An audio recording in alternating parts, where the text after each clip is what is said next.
හරි. මුලින්ම අද දවසේ අපි එහෙමනම් පටන් ගමු. මම ඔයාලට දුන්නා ටියුට් එකක් පාඩම් 4ක එකතුවක් අනික ජ්‍යාමිතිය හා නිර්මාණ කියලා වෙනම එකක්. හරි. ජ්‍යාමිතිය හා නිර්මාණ ටියුට් එකේ මුලින්ම තියෙන අපිට කෙටි ප්‍රශ්න ටිකක් බලන්න. පොදුවේ පළවෙනි කොටස තුල ලැබෙන ජ්‍යාමිතිය සම්බන්ධ ඒවාත් ඒත් එක්කම නිර්මාණ ආශ්‍රිතව තියෙන කෙටි ප්‍රශ්න ටිකක්. ඉස්සෙල්ලාම අන්න ඒ ටික බලලා පටන් ගමු අපි ලඝු කොටස අද දවසේ. හරි. මම හිතන්නේ දැන් ඔක්කොම ලැබි ඉවර ඇති. ප්‍රශ්නයක් නැතුව ඇති මාව ඇහෙනවා ඇති හැමෝටම.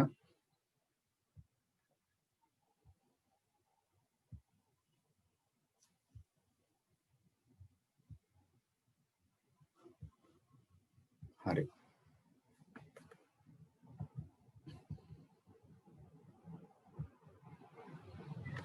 හොඳයි. මුලින්ම යමු බලන්න පළවෙනි ප්‍රශ්නෙට. කෙටි ප්‍රශ්න පත්‍රයේ පළවෙනි ප්‍රශ්නයට.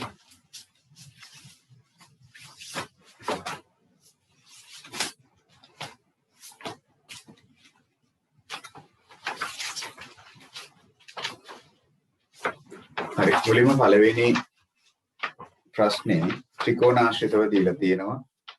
හිතනවා බහුතරයක් වැඩේ හරියට කරගන්න නැති කියලා. හරි.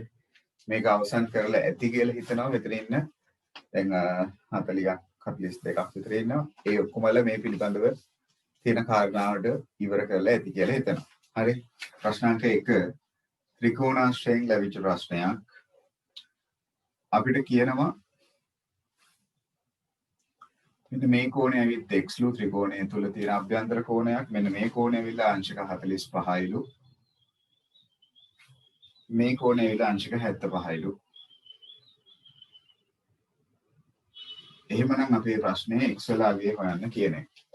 ත්‍රිකෝණාශ්‍රිතව අපි ඉගෙනගෙන තියෙනවා සම්බන්ධතා 4ක් ත්‍රිකෝණ ජ්‍යාමිතිය යටතේ. ඒවා අතරින් එකක් යොදාගෙන මේක විසඳ ගන්නයි තියෙන්නේ. ඉක්මනින් මතක් කරොත් ත්‍රිකෝණාශ්‍රිතව ඉගෙනගත්ත කාරණා 4 මොකක්ද කියලා. පළමුව ඉගෙන ගන්නවා ත්‍රිකෝණයක පාදයක් දික් කිරීමෙන් සෑදෙන බාහිර කෝණය එහි අභ්‍යන්තර සම්මුඛ දෙක එකතුව සමානයි කියන එක. මෙහෙම කියද්දී කට්ටියට මතක් වෙන්න ඕනේ අපි ඇත්තටම මෙහෙම දෙයක් කරාද කියලා. අංක 2 අපි ඉගෙන ගන්නවා ත්‍රිකෝණාශ්‍රිතව ත්‍රිකෝණයක අභ්‍යන්තර කෝණ තුනේ එකතුව අංශක 180යි කියන සම්බන්ධය. ඒ තමයි අංක 2 සම්බන්ධයේ දෙවෙනි ප්‍රමේය විදියට ත්‍රිකෝණාශ්‍රයෙන් අපි ඉගෙන ගන්නවා. තුන්වෙනි සම්බන්ධ විදියට අපි ඉගෙන ගන්නවා සමද්විපාද ප්‍රමේය. ඒ යටතේදී අපි ඉගෙන ගන්නවා ත්‍රිකෝණයක පාද දෙකක් සමාන වේ නම් සමාන පාද වලට සම්මුඛ කෝණ අන්න සමානයි කියන එක. හතරවෙනි කාරණේ ත්‍රිකෝණාශ්‍රයෙන් අපි ඉගෙන ගන්නවා අර කිව්ව සමද්විපාද ප්‍රමේයම අනිත් පැත්තට. ඒකට අපි කිව්ව විලෝමයක් කියලා. මොකද සමද්විපාද විලෝමයේ තුලින් කිව්වේ දැන් ප්‍රමේය තුලින් කිව්වේ සමාන පාද වලට සම්මුඛ කෝණ සමානයි කියන එක. ඒකෙම විලෝමයේ තුලින් අපි කිව්වේ සමාන කෝණ වලට සම්මුඛ පාද සමාන වෙනවා කියන. ත්‍රිකෝණයක් තුල කෝණ දෙකක් සමාන නම් ඒ සමාන කෝණ වලට සම්මුඛව පිහිටන පාදත් මොකද වෙන්නේ? අන්න සමාන වෙනවා කියලා කිව්වා. ඔය තමයි ත්‍රිකෝණ ජ්‍යාමිතිය යටතේ අපි මුලින්ම කතා කරපු කාරණා 4. ඊට අමතරව ත්‍රිකෝණ ජ්‍යාමිතියේ ප්‍රමේයවල 4 ඉගෙන ගන්න කලින් අපි ඉගෙන ගන්නවා ත්‍රිකෝණ අංග සාමය කියලා පාඩමක්. ඒ ත්‍රිකෝණ අංග සාමය පාඩමේදී අපි ඉගෙන ගන්නවා ත්‍රිකෝණ යුගලක් අරගෙන, ඒ කියන්නේ ත්‍රිකෝණ දෙකක් අරගෙන ඒ ත්‍රිකෝණ දෙක අංග සම කරන්න. එහෙම නැත්නම් අංග අතින් සමාන කිරීම. හරි. අංග කියලා අදහස් කරන්නේ පාද ඒත් එකම කෝණ. අංග අතින් සමාන කරන්න පුළුවන් මූලික ක්‍රම 4ක් පිළිබඳ. මූලික ක්‍රම 4ක් තියෙනවා ත්‍රිකෝණ දෙකක් අංග සම කරන්න පුළුවන්. එකක් අපි කතා කරනවා පා අවස්ථාව කියලා පාද තුනට පාද තුන සමාන කිරීම. ඊළඟට කෝපා කියලා අංග සම අවස්ථාවක් ගැන ඉගෙන ගන්නවා. ඒකෙදී අදහස් කරන්නේ පාද දෙකයි ඊට මැදි වෙලා තියෙන කෝණෙකුයි සමාන වෙනවා නම් ඒ කෝපාංග සම අවස්ථාව. ඊළඟට කතා කරනවා කෝපා කියලා අංග සම අවස්ථාවක් කෝණ දෙකයි පාද එකයි. හරි. ඊළඟට අපි කතා කරනවා කර්ණ පාද කියලා අංග සම අවස්ථාවක්. ඒකෙදී අපි සලකන්නේ ඍජු කෝණීය ත්‍රිකෝණයක කර්ණයක් සහ තවත් පාදයක් අතින් සමාන වෙනවා නම් අන්න කර්ණ පාදය යටතේ ත්‍රිකෝණ දෙක අංග සම වෙනවයි කියලා කතා කරනවා. එහෙනම් මූලික අංග සම අවස්ථා 4 පිළිබඳවත් ත්‍රිකෝණ ජ්‍යාමිතියේදී අපි මුලින්ම කතා කරපු ත්‍රිකෝණ ආශ්‍රිත ප්‍රමේය වල 4ක්. ওই ටික තමයි මුලින්ම අපි ඉගෙන ගන්න කොටස.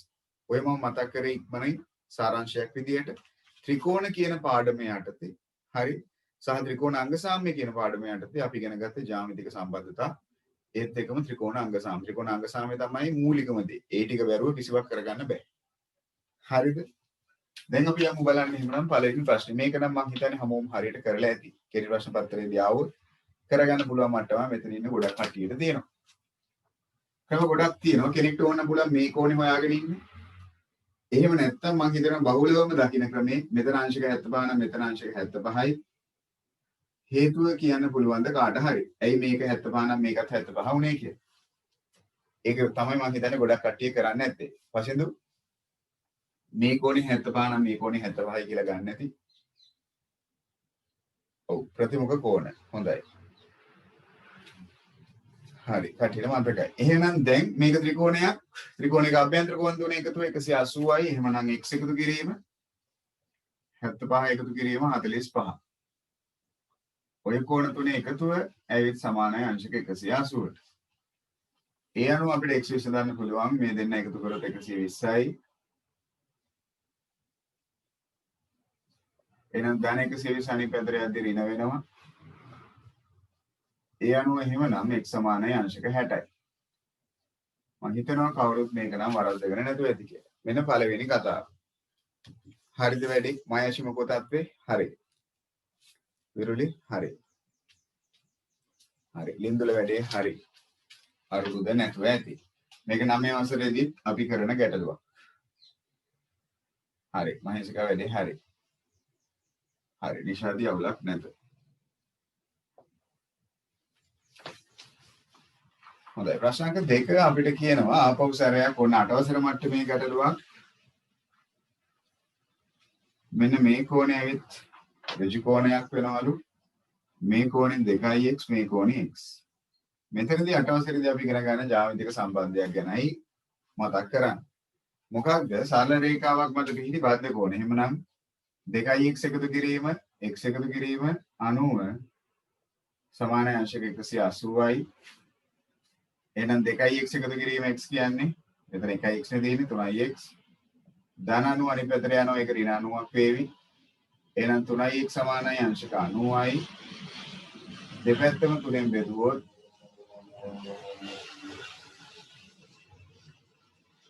x ඇවිත් අංශක 30යි. x ඇවිල්ලා අංශක 30යි.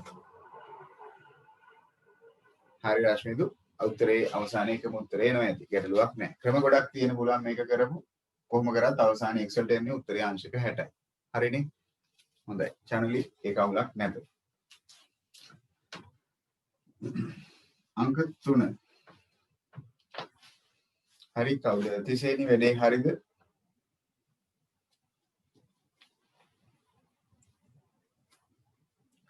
අංක 3 ඊළඟට ත්‍රිකෝණාංග සාම්‍ය අවස්ථාව හොයන එක.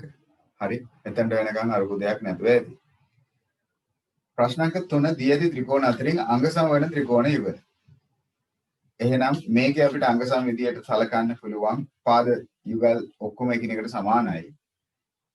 අල්ලගන්න තියෙන්නේ අපිට කෝණයක් තුලින් තමයි. එහෙනම් මේක ඇතුලේ තියෙනවා මම කිව්ව අංග සම අවස්ථා හතරෙන් පාද දෙකයි කෝණේ තමයි මේ හැම එකේම අවස්ථාව අරගෙන තියෙන්නේ. හැබැයි පාද දෙකයි කෝණේ ගත්තට පාකෝප අවස්ථාව යටතේ විශේෂ ආකාරයක් ඒකෙදි හිතන්න ඕනේ කියලා මම කිව්වා මොකක්ද?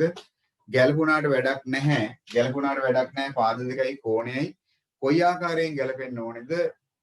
පාද දෙකට මැදි වෙලා කෝණේ පිහිටන්න ඕනේ. එහෙමනම් මේකේ ABC කියන ත්‍රිකෝණයේ පාද දෙකට මැදි වෙලා තමයි කෝණේ පිහිටන්නේ. ඒ විදියටම පිහිටනවා XYZ කියන ත්‍රිකෝණය. පාද දෙකට මැදි වෙලා. එහෙනම් ත්‍රිකෝණ යුගල අංග සම වෙනවා. මොන අංග සම අවස්ථාව යටතේද? පාදයක්, කෝණයක්, පාදයක්. එහෙනම් පාකෝප අංග සම අවස්ථාව යටතේ ඔන්න ත්‍රිකෝණ යුගල මොකද වෙන්නේ? අංග සම වෙනවා. ඕක තමයි තුන්වෙනි එකට අදාළ කාරණේ. හරිද බලන්නකෝ. රෝෂිත අඳුන් මම හිතනවා හරි ඇති කියලා. ඔන්න ප්‍රශ්න අංක 3. හරි. කවිෂ හරි. මයින්සරා හරි. අවුලක් නැත. ලින්දුල හරි. හරි. ඔන්න ප්‍රශ්න අංක 3. ප්‍රශ්න අංක 4 අපිට දීලා තියෙනවා සමාන්තර රේඛාශ්‍රිතව මතක් කරන්න කතාවක්. එයටදී අපි ඉගෙන ගන්නවා සමාන්තර රේඛාශ්‍රිතව පිහිටි කෝණ යුගල ආකාර 3ක්. ඉසට අගුර හැඩයට පිහිටනවා නම් අපි ඒකාන්තරයි කියලා කියනවා. F අකුරේ හැඩයට පිහිටනවා නම් අපි අනුරූපයි කියලා කියනවා. ඒත් එක මම කිව්ව අන්තිම අවස්ථාව පෙට්ටි C අකුර. පෙට්ටි C ආකාරයට අපි කිව්වා මිත්‍ර කෝණ කියලා. ඒවා මිත්‍ර කෝණ කියලා. හරි. එහෙනම් දැන් මේකේ හැටියට මේක සිම්පල් B කියලා කෝණයක්. මෙතන අංශක 50යි. ඒත් එක්කම මේ කියන කෝණය අංශක 95යි.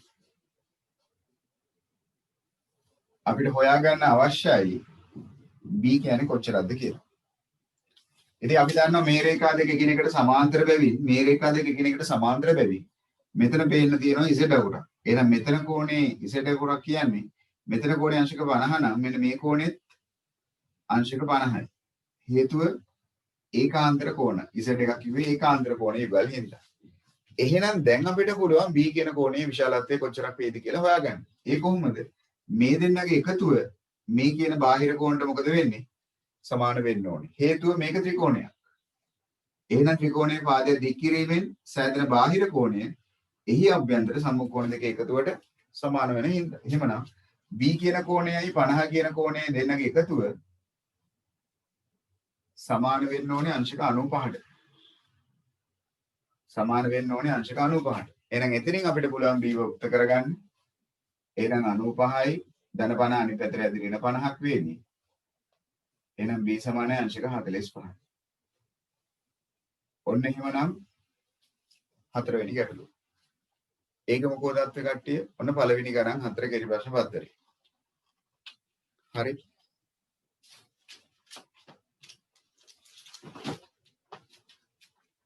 හරි. අවුලක් නැත. අඩුපාඩුවක් ඇතිනම් ඉක්මනින් හරි ගස්ස ගමු. හරි පවන් ඒ ටික හරි.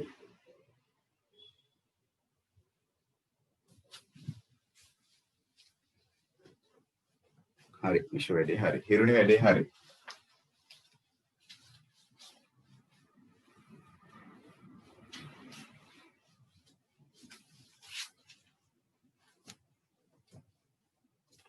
හරි. රණදීප් හරි. මම දැන් රණදීප් පළවෙනි දවසේ හිටියේ නැද්ද කොහෙද?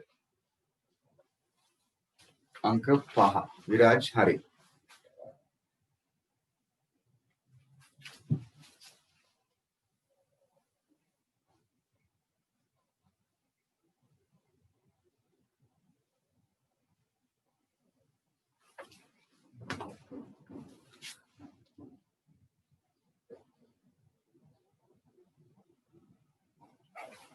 हरि මේක අපිට දීලා තියෙනවා කේන්ද්‍රය O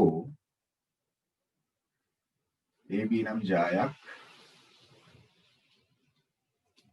මෙතන කෝණේ අංශක 40 විත්තිය දීලා තියෙනවා මෙතන කෝණේ x ප්‍රශ්නාර්ථයේ x හොයාගන්න එක දී ඇති තොරතුරු වලට අදාළව x වල අගය හොයාගන්න එක ඉතින් O කියන්නේ කේන්ද්‍රය නම් ළමයි OA OB කියන්නේ මොකක්ද OA OB කියන්නේ මොකක්ද කාටද අදහසක් දෙන්න පුළුවන් O කියන්නේ කේන්ද්‍රය නම් මගේ ප්‍රශ්නේ OA OB කියන්නේ මොකද්ද කියලා. ඒව ඇවිල්ලා අරයන්. හොඳයි. සෙනතු අදහසක් තියෙනවා. එහෙමනම් ඒවා අරයන් වෙනවා නම් එකම වෘත්තයක් ඇතුලේ පිහිටන අරයන්නේ. එහෙනම් එකම වෘත්තයක් ඇතුලේ පිහිටන අරයන් එකිනෙකට සමාන විය යුතුයි. එහෙනම් මේ දුරයි මෙන්න මේ දුරයි සමානයි. ඒ කියන්නේ මේ ත්‍රිකෝණය OAB ත්‍රිකෝණය සමද්විපාද. එහෙනම් සමාන පාද වලට සම්මුඛව පිහිටන කෝණ සමානයි. එහෙනම් මේක ඉස්සරහා තියෙන මේකට මේක ඉස්සරහා තියෙන මේ කෝණ. මම ඔයාලට කියලා දීලා තියෙනවා බබාලාගේ ක්‍රමයක් ඊතලයේ ගහලා බලන්න කියලා. එහෙනම් සමාන වෙන්නේ මොන කෝණ දෙකද කියලා. එහෙනම් මේක ඉස්සරහා තියෙන මේ කෝණයට මේක ඉස්සරහා තියෙන මේ කෝණේ අන්න සමානයි. එහෙමනම් මේක 40 නම් මේ කෝණෙත් එතකොට 40යි. ඔන්න සමද්විපාද ප්‍රමේය පාවිච්චියට ගත්ත මෙතනදී අපි. එහෙනම් දැන් අපිට පුළුවන් අපි දන්නා අභ්‍යන්තර කෝණ එකතු x එකතු කිරීම 40 එකතු කිරීම 40. ඕක විසඳුවා නම් අපිට x හොයාගන්න පුළුවන්. ඒ අනුව x සමානයි අංශක 100යි. මම කෙලිම පිළිතුර ගන්න. දැන් 80 හැවිතර ගියාම ඍණ 80ක් වෙනවා. ඒ අනුව x සමානයි 100යි. හරිද බලන්නකෝ ඒ කතාව. මොකද අත් කට්ටිය. කට්ටිය ආපෞසරයක් නිදිද දන්නේ නැහැ. හරි 6 වෙනි ගැටලුව මෙන්න මෙහෙම කියනවා සමද්විපාද ත්‍රිකෝණයක සමාන පාද වලට සම්මුඛ කෝණ සමාන වේ මම දැන් මොහොතකට කලින් මතක් කරපු ජ්‍යාමිතික සම්බන්ධතා අංක 3 සමද්විපාද ත්‍රිකෝණයක සමාන පාද වලට සම්මුඛ සමාන වේ. ඒක හරි. පළවෙනි ප්‍රකාශයේ හරි ලකුණ දාන්න ඕනේ. අංක 2 ඍජුකෝණී ත්‍රිකෝණ අංග සමවන්නේ කර්ණපාද අවස්ථාව යටතේ පමණි. ඒක මොකද තත්ත්වය? මයින්සික උත්තරයක් කියනවා. හරි. සුරිත් උත්තරයක් කියනවා. රශ්මිදු ඔව්. හරි. එහෙනම් ඒ ප්‍රකාශය ඇවිල්ලා සෙනිතු කියනවා හරි කියලා. රොවිනිත් කියනවා හොඳයි. ඔක්කොමල්ලා කිව්වේ විරුලි කියන්නේ හරි කියලාද? ආපහු ප්‍රශ්න කියවමු. හිරුනි කියන්නේ හරි කියලා. එහෙමද? දෙවෙනි ප්‍රකාශය හරිද? හේරත් කියන්නේ හරි කියලා. එහෙමද? නැහැ. දෙවෙනි ප්‍රකාශනේ හරි නෑ. ඍජුකෝණීය ත්‍රිකෝණ යුගල අංග සම වෙන්නේ අනිවාර්යයෙන්ම කර්ණපාද අවස්ථාව යටතේ කියලා කියන්න බෑ. ඒක පාපාපා අවස්ථාව වෙන්නත් පුළුවන්, පාකෝපා වෙන්නත් පුළුවන්, කෝකෝපා වෙන්නත් පුළුවන් ඕන එකක්. ඕගොල්ලෝ ඒ පටලවගෙන ඉන්නේ. කර්ණපාද අවස්ථාව යෙදිය හැක්කේ ඍජුකෝණීය ත්‍රිකෝණ වලට පමණි. ඒක හරි. මේ කියන්නේ ඒක නෙවෙයි. මේ කියන්නේ ඍජුකෝණීය ත්‍රිකෝණ යුගල අංග සම විය හැක්කේ කර්ණපාද අවස්ථාව යටතේ පමණි කියලා. ඒක වැරදි. වගන්ති අංක 2 වැරදි. ඔගොල්ලෝ පටලවන් අනිත් පැත්තට තේරුම් අරන් ඉන්න. ප්‍රශ්නේ තේරුම් ගන්නකෝ ආපහු හොඳට කියලා රණුදි බලන්නකෝ හිරුනි බලන්න මොකක්ද කියලා තියෙන්නේ කියලා. ඔය අනිත් පැත්ත. ඔතන තියෙන්නේ ගණිතය පිළිබඳ ගැටලුවක් නෙමෙයි සිංහල පිළිබඳ ගැටලුවක්. සිංහල තේරුම් ගැනීම වැරදියට තේරුම් ගත්තා. කෙත්මන්දි මොකද්ද කියන්නේ? කෙත්මන්දිත් හරි කියලාද කියන්නේ ප්‍රකාශය. කවිෂනින් සර් මොකෝ කියන්නේ? දෙවෙනි ප්‍රකාශනයේ හරි නෑ. දෙවෙනි ප්‍රකාශනයේ ඇවිත් වැරදි. හරි. මොකක්ද හේතුව? ඍජුකෝණී ත්‍රිකෝණ ඕනම අංග සම අවස්ථාවකට වෙන්න පුළුවන්. හැබැයි කර්ණපාද දාන්න පුළුවන් ඍජුකෝණී ත්‍රිකෝණ වලට විතරයි. අන්න ඒක තමයි ඔයගොල්ලෝ ගොඩක් විට ඔළුවේ තියාගෙන හිටියේ. ඒකයි වැරදි ඇත්තේ ඔක. හරිද? තුන්වෙනි ප්‍රකාශය 57 63 අංශක 60. මේ කියන අංශක කෝණ තුනක් තියෙනවා. මේ කෝණ තුන එකතු වුණාම මේ ත්‍රිකෝණයේ අභ්‍යන්තර කෝණ තුනකි. මොකද කියන්නේ? අන්තිම ප්‍රකාශය හරිද වැරදිද? අන්තිම වගන්තිය හරි. ඒක නම් හරි. අන්තිම වගන්තිය හරි. හේතුව ඇයි? මම කිව්වා ජ්‍යාමිතික සම්බන්ධතා අංක 2. ත්‍රිකෝණයක අභ්‍යන්තර කෝණ වල එකතුව අංශක 180යි කියන කතාව. හරි නේද? හරි. එහෙනම් පළවෙනි වගන්තිය හරි, දෙවෙනි වගන්තිය වැරදි, තුන්වෙනි වගන්තියත් හරි. ප්‍රශ්නාංක 7. ප්‍රශ්නාංක 7. හිතනවා ඒක තමයි කට්ටිය පොඩ්ඩක් විතර අවුල් කරගෙන ඇති කියලා. අපිට රේඛා යුගලක් දීලා තියෙනවා සමාන්තර විත්තිය.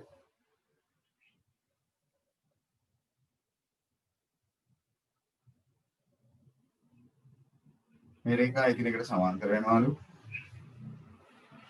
මෙතන කෝණේ අංශක 80යි.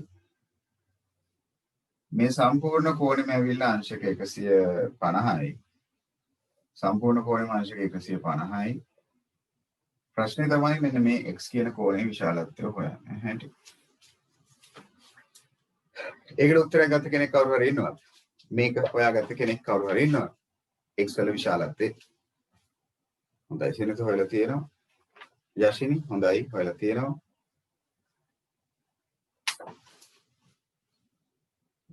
ඉස්සුරි කොහොමද දන්නේ? ඒක ගත්තේ මට හිතා ගන්න බෑ ඒක.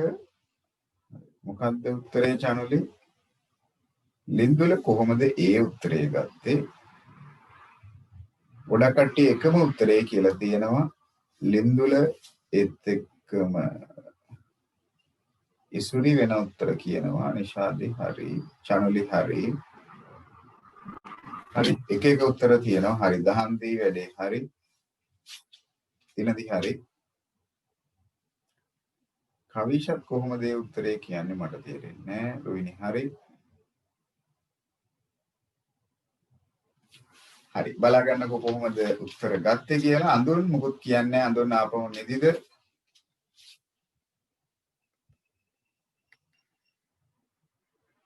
නදීන් මොකෝ තත්ත්වේ නදීන් වැඩ ටික කරන්නේ නැති කියලා මං හිතනවා නදීන්.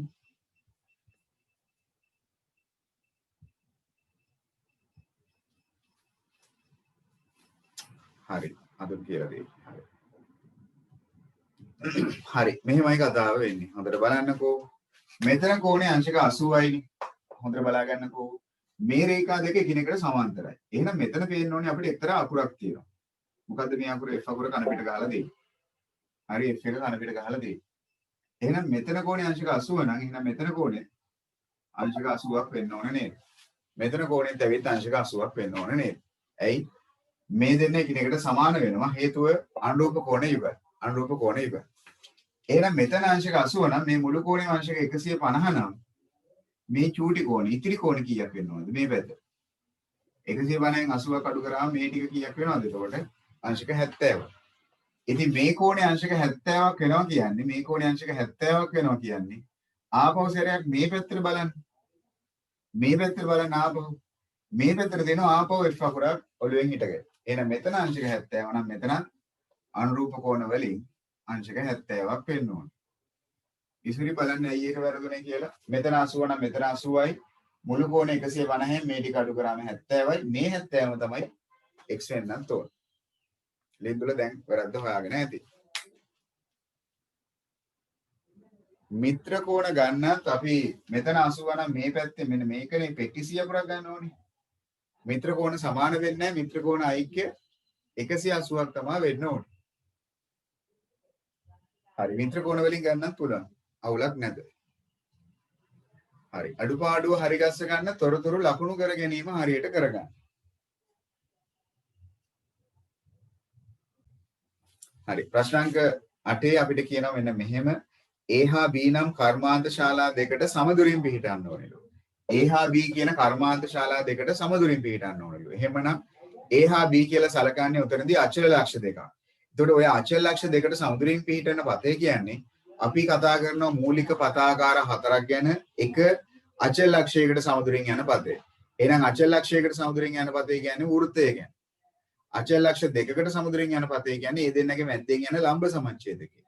තුන්වෙනි ගමන් මාර්ගය තමයි අචල රේඛාව. අචල රේඛාවකට සමදුරින් යන පතේ තමයි ඒ රේඛාවට දෙපසින් පිහිටි සමාන්තර රේඛාව කියන්නේ. හතරවෙනි ආකාරය තමයි අචල රේඛා දෙකකට සමදුරින් යන පතේ. ඒකට කිව්වා රේඛා දෙක අතර පිහිටි කෝණයේ කෝණ සමච්ඡේදකය කියලා.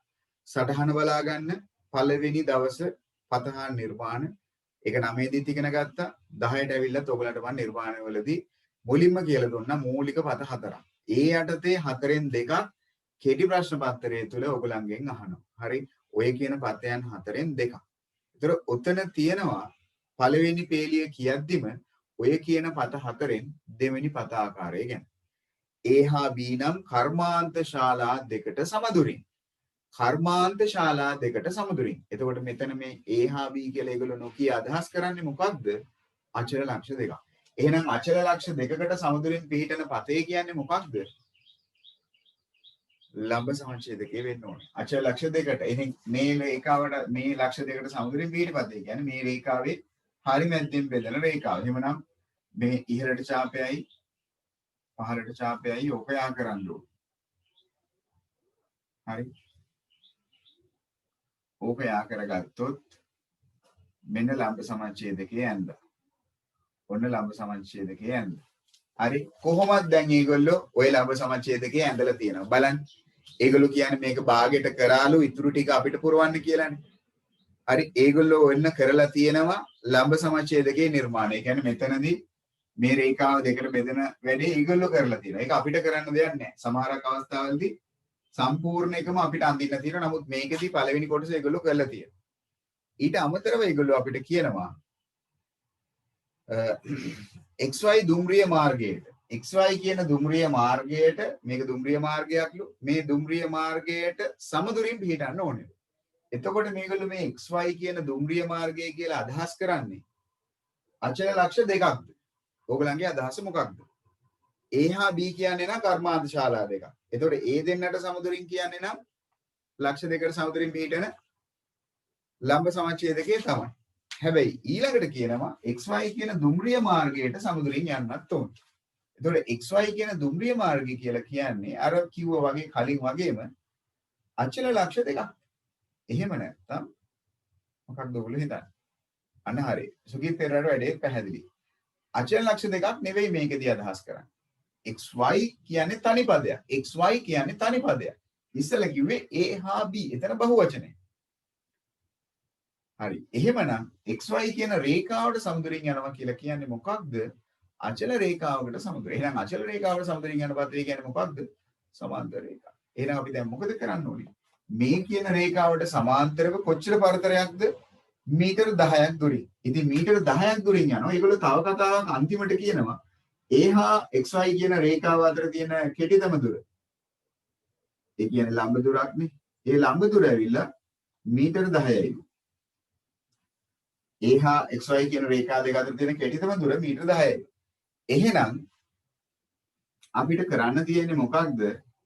මීටර 10ක් දුරින්නේ පරතරයේ තියාගන්න ඕනේ. එහෙනම් xy කියන රේඛාවට සමාන්තරව a ලක්ෂය හරහා සමාන්තර රේඛාවක් නිර්මාණය කරගන්න. a ලක්ෂය හරහා සමාන්තර රේඛාවක් නිර්මාණය කරගන්න. ඉතින් ඔයගලන්ට පුළුවන් සමාන්තර රේඛාවක් නිර්මාණය කරගන්න. හරි. මේක දල සටහනක්. ඒ නිසා හරියටම අවශ්‍ය වෙන්නේ නැහැ. දල රූපයක් නේ. ඒ නිසා මේක සමාන්තරව පෙන්වනවා නම් ඇති. a ලක්ෂය හරහා සමාන්තර රේඛාවක් ඇඳනම් හරි. එහෙමනම් a ලක්ෂය හරහා අපිට ඕන ලම්බක දෙකක් ගහලා සමාන්තර රේඛාව නිර්මාණය කරන්නත් පුළුවන්. එහෙම නැත්නම් අපිට කෝණ පිටපත් කිරීම මගින් a1යි x1යි යා කරගෙන හරි මේ කෝණෙම මෙතන පිටපත් කරගෙන පෙන්නන්නත් පුළුවන්. a1යි x1යි යා කරලා මේ හැදෙන කෝණය මෙතන නිර්මාණය කරලා ඒ කෝණෙම මෙතනින් තියලා මේ පැත්තට ඡාපය කපලා මේ කෝණෙම මේ පැත්තට ඡාපය මේ ඡාප දරවල් දෙක මනින්න පුළුවන්. ඊට පස්සේ ඒ කැපුණ ලක්ෂයයි ඒ ලක්ෂයයි යා කරගත්තා. ඔන්න එහෙමනම් මේ රේඛාවට සමාන්තරව ඒ ලක්ෂය හරහා යන සමාන්තර රේඛාව නිර්මාණය කරගන්න පුළුවන්. හරි. මේකට මේක සමාන්තර බව. මේ ඒ ලක්ෂය හරහා xy ට සමාන්තරව රේඛාවක් යනවා. එහෙනම් අපේ නිවැරදි තැන r ගේ පිහිටීම ආලෝක සංඥා කුල්ල තියෙන්න ඕනේ r කියන තැන. එහෙනම් a හා b කියන ලක්ෂ දෙකට සමතුලින් පිහිටන්නත් ඕනේ. ඒ කියන්නේ මේ ලම්බ සමච්ඡේදකයේ මත පිහිටන්නත් ඕනේ. xy කියන රේඛාවට සමතුලින් පිහිටන්නත් ඕනේ. ඒ කියන්නේ මේ සමාන්තර රේඛාව මත පිහිටන්නත් ඕනේ. ඒ දෙකටම පොදු ගුණාංගයක් තියෙන තැන කියන්නේ මෙන්න මෙතන. මෙන්න r කියන කුළුණ. මෙන්න සංඥා කුළුණ පිහිටන්න ඕන තැන. මම හිතන්නේ කවුරුත් මේක නම් හරියට ලකුණු වෙලා නැතුව ඇති. සමාන්තර බව ලකුණු කරලා නැතුව ඇති සමහරක් විට. හොඳයි. කිරින වැඩේ හරි. ඔන්න r කියන ලක්ෂ්‍ය. හරි ලම්බ සමච්ඡේදකයේ මත පිහිටන්නත් ඕනේ සමාන්තර රේඛාව මත පිහිටන්නත් ඕනේ. මේ දෙකටම පොදු ගුණාංගයක් තියෙන තැන තමයි r නම් ලක්ෂයේ පිහිටන්න ඕනේ. හරි. ඒගොල්ලෝ කියන්නේ a හා b ට සමදුරින් ඔන්න a හා b ට සමදුරින් පිහිටන්න ඕන පතේ ලම්බ සමච්ඡේදකේ. ඒත් එක්කම xy කියන රේඛාවට සමදුරින් පිහිටන්නත් ඕනේ. එහෙනම් xy කියන රේඛාවට සමදුරින් පිහිටනවා කියන්නේ සමාන්තර රේඛාවක්. අපි කොහොමද දැනගත්තේ අනිවාර්යෙන් a ලක්ෂයේ උඩින් යනවා කියලා? ඒගොල්ලෝ අන්තිමටම වරහන් ඇතුලේ දීලා තියෙනවා a හා xy අතර තියෙන කෙටිතම දුර. ඒ කියන්නේ ලම්බ දුර මීටර 10යි. එහෙනම් අනිවාර්යෙන් අපිට කියන්නේ මීටර 10ක් ඈතින් යන්න කියලා. එහෙනම් xy කියන රේඛාවේ ඉඳලා මීටර 10ක් ඈතින් යනවා කියන්නේ හරියටම a ලක්ෂය හරහා යනවා කියන්නේ. ඒකයි a ලක්ෂය හරහා යන සමාන්තර රේඛාව නිර්මාණය කරේ. ඉතින් ලක්ෂයක් හරහා යන සමාන්තර රේඛාව නිර්මාණය කරගන්න අපි සමාන්තර රේඛා නිර්මාණය කියලා දුන්නා. ඒ අදාළ ලක්ෂයයි රේඛාවේ දෙකලවර කැමති තැනක් යා කරගන්න පුළුවන්. එතන හැදෙන කෝණෙම මෙතන පිටපත් කරගත්තොත් මේ කෝණෙම මෙතන පිටපත් වෙනවා කියන්නේ මේවා ඒකාන්තර කෝණ. ඒ නිසා අනිවාර්යයෙන්ම රේඛා සමාන්තර වෙන්න ඕන. මේක තමයි නිර්මාණය කරන්න පුළුවන් දල සටහන. හරි මෙන්න දල සටහන. එතකොට ලම්බ සමච්ඡේදකයේ මත සමාන්තර රේඛාව මත දෙකම පොදු ගුණාංගය තියෙන්නේ මෙතන. ඔන්න r කියන ලක්ෂ්‍ය. හරි. ඕක නම් වැරදි ඇති ගොඩක් අය. ඔන්න ගැටලු අංක 8.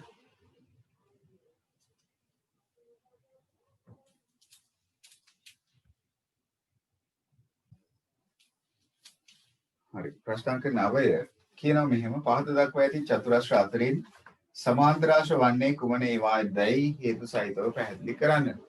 ඉතින් මම ඊළඟට චතුරස්‍ර ජ්‍යාමිතිය යටතේ ත්‍රිකෝණ ජ්‍යාමිතියෙන් පස්සේ චතුරස්‍ර ජ්‍යාමිතිය යටතේ කතා කරනවා සමාන්තරාශ්‍රයක් කියන්නේ මොකද්ද කියලා. හරි. සමාන්තරාශ්‍රයක් කියනෝ සම්මුඛ පාද යුගල් සමාන්තර වූ චතුරස්‍රය.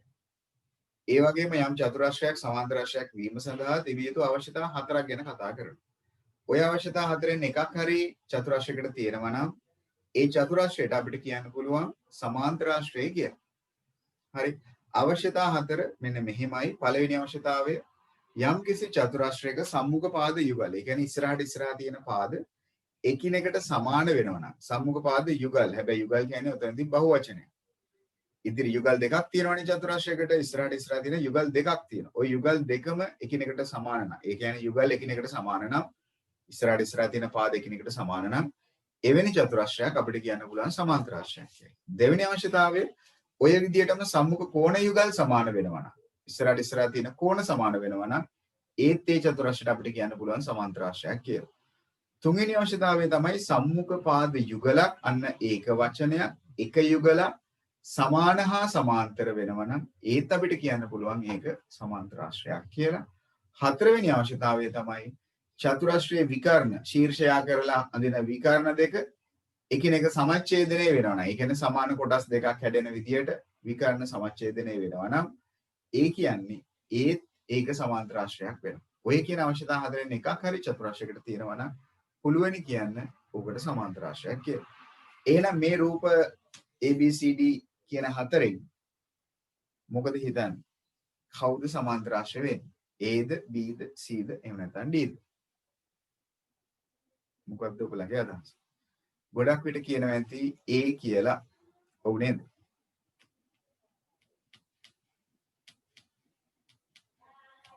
මොකක්ද හේතුව? Aද Bද Cද Dද? සමහර කට්ටිය කියනවා B කියලා, සමහර කට්ටිය B හා C කියලා කියනවා. මහින්සිකා කියනවා කවුරුත්ම ගන්න බෑයි කියලා. රුවිනි කියනවා B C D කියන ඔක්කොම ගන්න පුළුවන් කියලා. එහෙමද? අපිට එහෙම ඔක්කොම ගන්න පුළුවන් අදහසක් තියෙනවද? ඉසුරිත් කියනවා B හා C ගන්න පුළුවන් කියලා. එහෙමද? අපිට ගන්න පුළුවන් අවස්ථා ඒක ගන්න බැරිද? දහම්දි කියනවා ඔක්කොම ගන්න පුළුවන්ලු. B C දෙන්නවම ගන්න පුළුවන්ලු. අවියන්සිත් කියනවා B C D තුනම පුළුවන් කියලා. හරි. ඔක්කොම කවුරුත් කිව්වේ නැහැ ඒක ගන්න පුළුවන් වෙනවා කියලා. හරි. පළවෙනි එක ගන්න බෑ. හේතුව සම්මුඛ පාද යුගලක් සමාන විත්තිය දීලා තියෙනවා. සම්මුඛ පාද යුගලක් සමාන්තරයි කියලා දීලා තියෙනවා. හැබැයි ඔහොම පිළිහිටලා හරියන්නේ එකම යුගල සමාන හා සමාන්තර කියන දෙකම වෙන්න ඕන. එකම යුගල ඒ කියන්නේ එකම පාද යුගල සමාන වෙන්නත් ඕනේ. එයාවම සමාන්තර වෙන්නත් ඕනේ. ඒ නිසා ඒක ගන්න නම් බෑ. ඒක ගන්න බෑ. B එක ගත්තොත් අන්න එකම යුගල සමාන වෙලා 6යි 6යි එයාම සමාන්තරත් වෙනවා. එහෙනම් B එක ගන්න පුළුවන්. හේතුව දාගන්න. හේතුව මොකක්ද? සම්මුඛ පාද යුගලක් සමාන හා සමාන්තර වීම. B එක ගන්න පුළුවන්. සම්මුඛ පාද යුගලක් සමාන හා සමාන්තර වීම. ඒ නිසා ඔන්න B එක නම් හරි. එකම යුගලක් සමාන හා සමාන්තර වුණා. හරිද? C එක ගන්න. දැන් ගොඩක් කට්ටිය කියවනේ C එක ගන්න කියලා. මොකද්ද හේතුව? රොයිනි මොකක්ද හේතුව? C එක ගන්න පුළුවන් වෙන්නේ ඇයි? C කියන රූපේ ගන්න පුළුවන් වෙන්නේ ඇයි? හේතුවක් හැබැයි. මොකද්ද හේතුව? අපිට දීලා තියෙනවා එක පාද යුගලක් සමාන විත්තිය. ඒත් එක්කම එක සම්මුඛ කෝණ යුගලක් සමාන විත්තිය. එච්චරයිනේ දීලා තියෙන්නේ. රශ්මිදු ඉතින් සම්මුඛ කෝණ යුගල් සමාන වෙන්න එපේ. සම්මුඛ කෝණ යුගල් සමාන වෙන්න ඕන. ඉතින් යුගල් සමාන වෙලා නැහැනේ. ඉසුරේ යුගල් සමාන වෙලා නැහැනේ. ඔතන වෙලා තියෙන්නේ එක යුගලක් සමාන වෙච්ච එක විතරයිනේ. අපිට දන්නේ නැහැනේ අනිත් සම්මුඛ කෝණ යුගල සමානද නැද්ද කියලා. හිතන්න. මිත්‍ර කෝණ විරුලි ගන්න නම් රේඛා සමාන්තරයි කියලා දෙන්න ඕන නේද?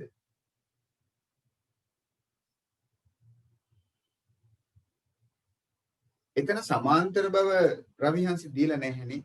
එතකොට අපිට ගන්න බැහැනේ මිත්‍ර කෝණ යුගල් තියෙනවා කියලා. ඒවා එකිනෙකට 180ක් වෙනවා කියලා. සම්මුඛ කෝණ එක යුගලක් විතරක් සමාන වෙච්ච පළියට අපිට කියන්න බෑ ඒක අනිත් දෙන්නත් සමාන වෙනවයි කියලා. එහෙම තර්කයක් ගන්න බෑ. රේඛා සමාන්තර විත්තිය දීලා නැති හින්දා අපිට ගන්න බෑ මිත්‍ර කෝණ 180ක් වෙනවා කියන කතාවක්. ඒකත් වැරදි.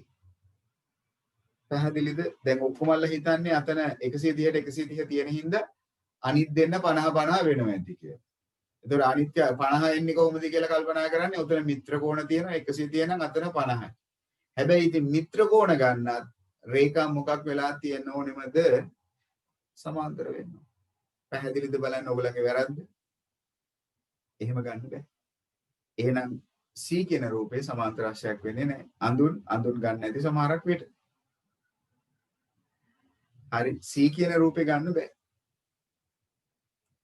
එක යුගලක් විතරක් කෝණ සමාන වෙච්ච ඵලියට ඒක සමාන්තර රාශියක් වෙන්නේ නැත. කෝණ යුගල් දෙකම සමාන වෙන්න ඕනේ. පැහැදිලිද වැරද්ද තම තමන්ගේ රුවිනි වැරද්ද පැහැදිලිද? හරි එක යුගලක් විතරක් සමාන වෙලා අනිත් එක රවියන්සේ ඒක රේඛා සමාන්තර නැහැ. හොඳට බලන්න රූප සටහනේ. රේඛා සමාන්තර බව නෙවෙයි දීලා තියෙන්නේ රේඛා සමාන බවයි දීලා තියෙන්නේ. හරිද? ඊළඟට D එක මම දන්නේ ඇයි ඔයගොල්ලෝ D ව තෝරගත්තේ කියලා.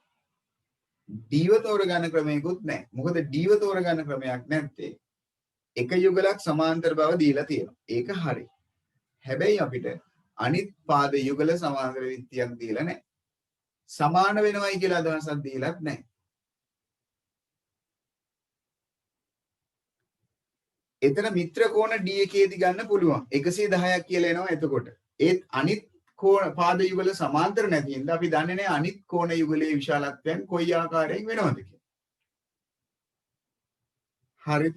ඒ නිසා අපිට D කියන රූපේ ගන්න විදියකුත් නැත. ගන්න පුළුවන් එක රූපයයි තියෙන්නේ ඔගේ සමාන්තර ආශ්‍රයයක් කියලා කියන්න පුළුවන්. B කියන රූපේ විතරයි. අනිත් ඒවා එකක්වත් රේඛා සමාන්තර නැහැ. ඔයගොල්ලෝ ඔක්කොම තර්ක කරන්නේ අනිත් රේඛා යුගලත් සමාන්තරයි කියලා හිතාගෙන.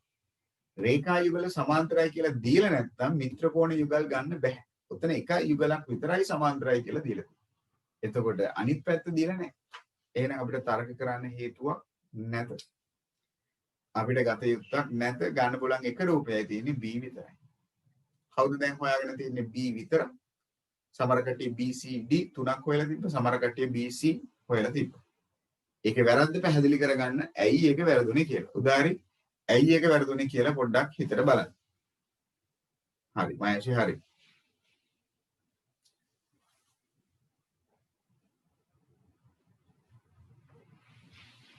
එහෙනම් ගත යුතු B එක විතරයි. හරි. 10 වෙනි කතාව. සමද්විපාද ත්‍රිකෝණයක කෝණ අතර අනුපාතය. දැන් සමද්විපාද ත්‍රිකෝණයක් තියෙනවලු. කෝණ අතර අනුපාතය දීලා තියෙනවලු. සමද්විපාදය කියන්නේ පාද දෙකක් සමානයි කියන එක.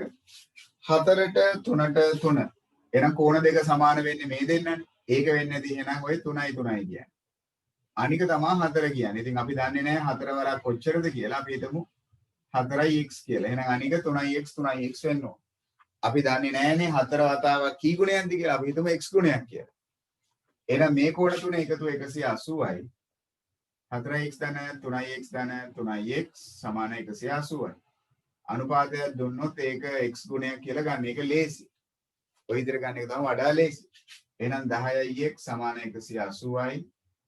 ඒ අනුව x හොයා ගන්න පුළුවන් දෙපැත්තම 10න් බෙදුවොත් 18යි කියලා. අහන්නේ x නෙවෙයි. අහන්නේ විශාලතම කෝණය අගේ. විශාලතම කෝණය කියන්නේ 4x. එහෙනම් 4x කියන්නේ 18 ඒවා 4ක්. අංශක 72යි. හරි. පසින්දු ඒක නම් හරි කියලා තියෙනවා. ඔන්න ගැටළු අංක 10.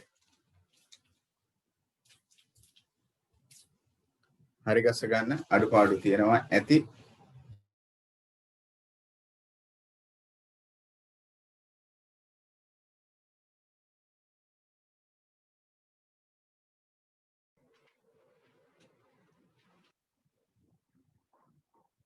හරි. ප්‍රශ්නාංක 11. ඉන් පස්සේ බලමු ප්‍රශ්නාංක 11.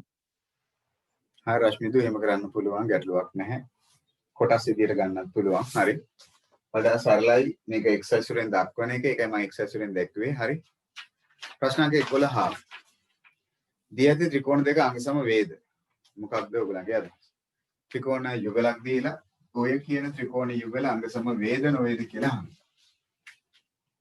අංගසම වේද නොවේද? වේනම් අංග සම අවස්ථාව මොකක්ද? වේනම් අංග සම අවස්ථාව මොකක්ද? ඒකත් හිතන්න ඕනේ. මේ කෝණේ අංශක 80යි මේ කෝණේ අංශක 30යි මේ කෝණේ අංශක 30යි මේක අංශක 70යි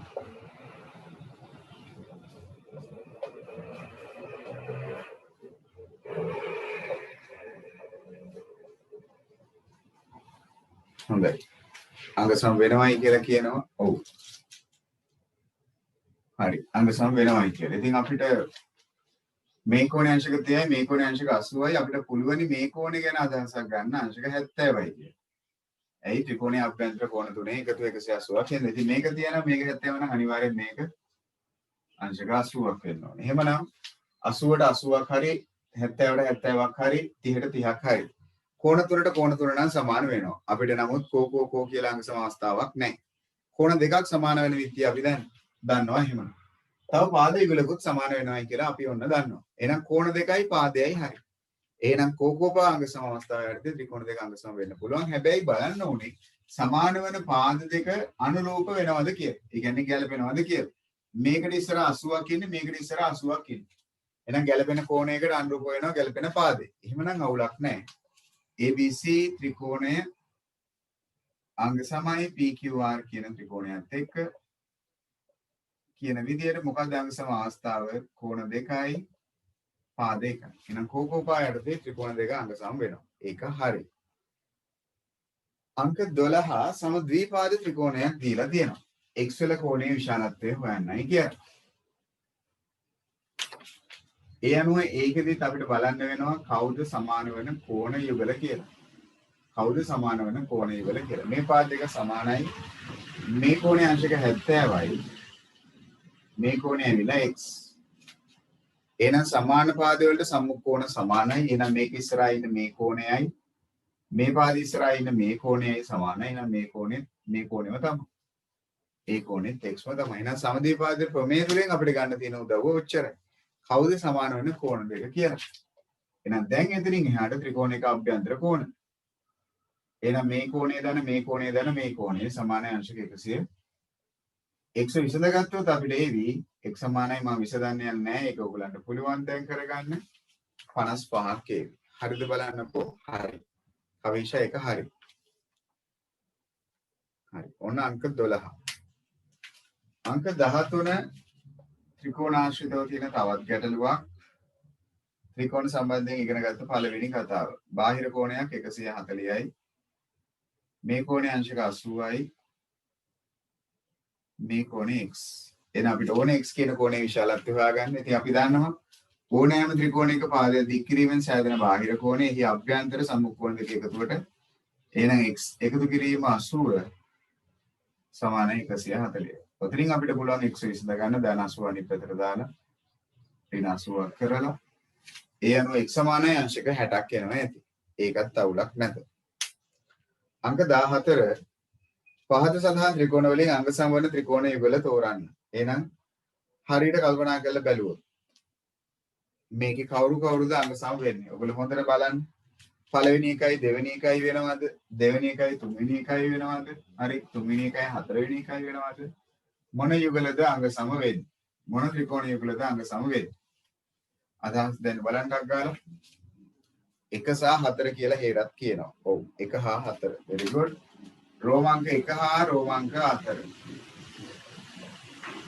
ඔය කියන ත්‍රිකෝණ යුගල තමයි අංග සම වෙන්නේ. මොකක්ද අංග සම අවස්ථාව? කර්ණ පාද නේද? නෑ. චනුලි 2 සහ 4 ගන්න විදියක් නැත. 2 සහ 4 ගන්න විදියක් නැත. මොකක්ද අංග සම අවස්ථාව? 1 හා 4 තමයි ගැලපෙන්නේ. මොකද 2 හා 4 චනුලි බලන්න කර්ණය නේද 6යි කියලා දීලා තින්නේ 2. හැබැයි 4 කර්ණය දීලා නැහැ නේද 6යි කියලා. ඒක ගන්න බෑ. හොඳයි කිරණි. හරි. මොකක්ද අංග සම අවස්ථාව වෙන්නේ? පාද දෙකයි කෝණයයි. පාද දෙක මැද්දේ කෝණේ තියෙනවා. එහෙනම් මොකක්ද අංග සම අවස්ථාව ඇවිල්ලා? දැන් උදාහරණ නම් කියනවා ඇති කර්ණ පාද කියලා. මොකද මේක ඍජු කෝණී ත්‍රිකෝණයක් කියනවා. නමුත් කර්ණ පාද නෙවෙයි. මධ්‍ය සංඛ්‍ය මොකක්ද අංග සම අවස්ථාව වෙන්නේ? පාද දෙකක් මැද්දේ කෝණයක් තියෙන අවස්ථාව. එහෙනම් පාපෝපා. හරි උදාහරණ දාලා තියෙනවා. 15 වෙනි ප්‍රශ්නේ. සමහරක් කට්ටිය මේක ගැන කිව්වා වැරදි කියලා. මේ ප්‍රශ්නේ වැරද්දක් අඩුපාඩුවක් ඇත කියලා. නමුත් මේක කරන්න නම් පුළුවන්.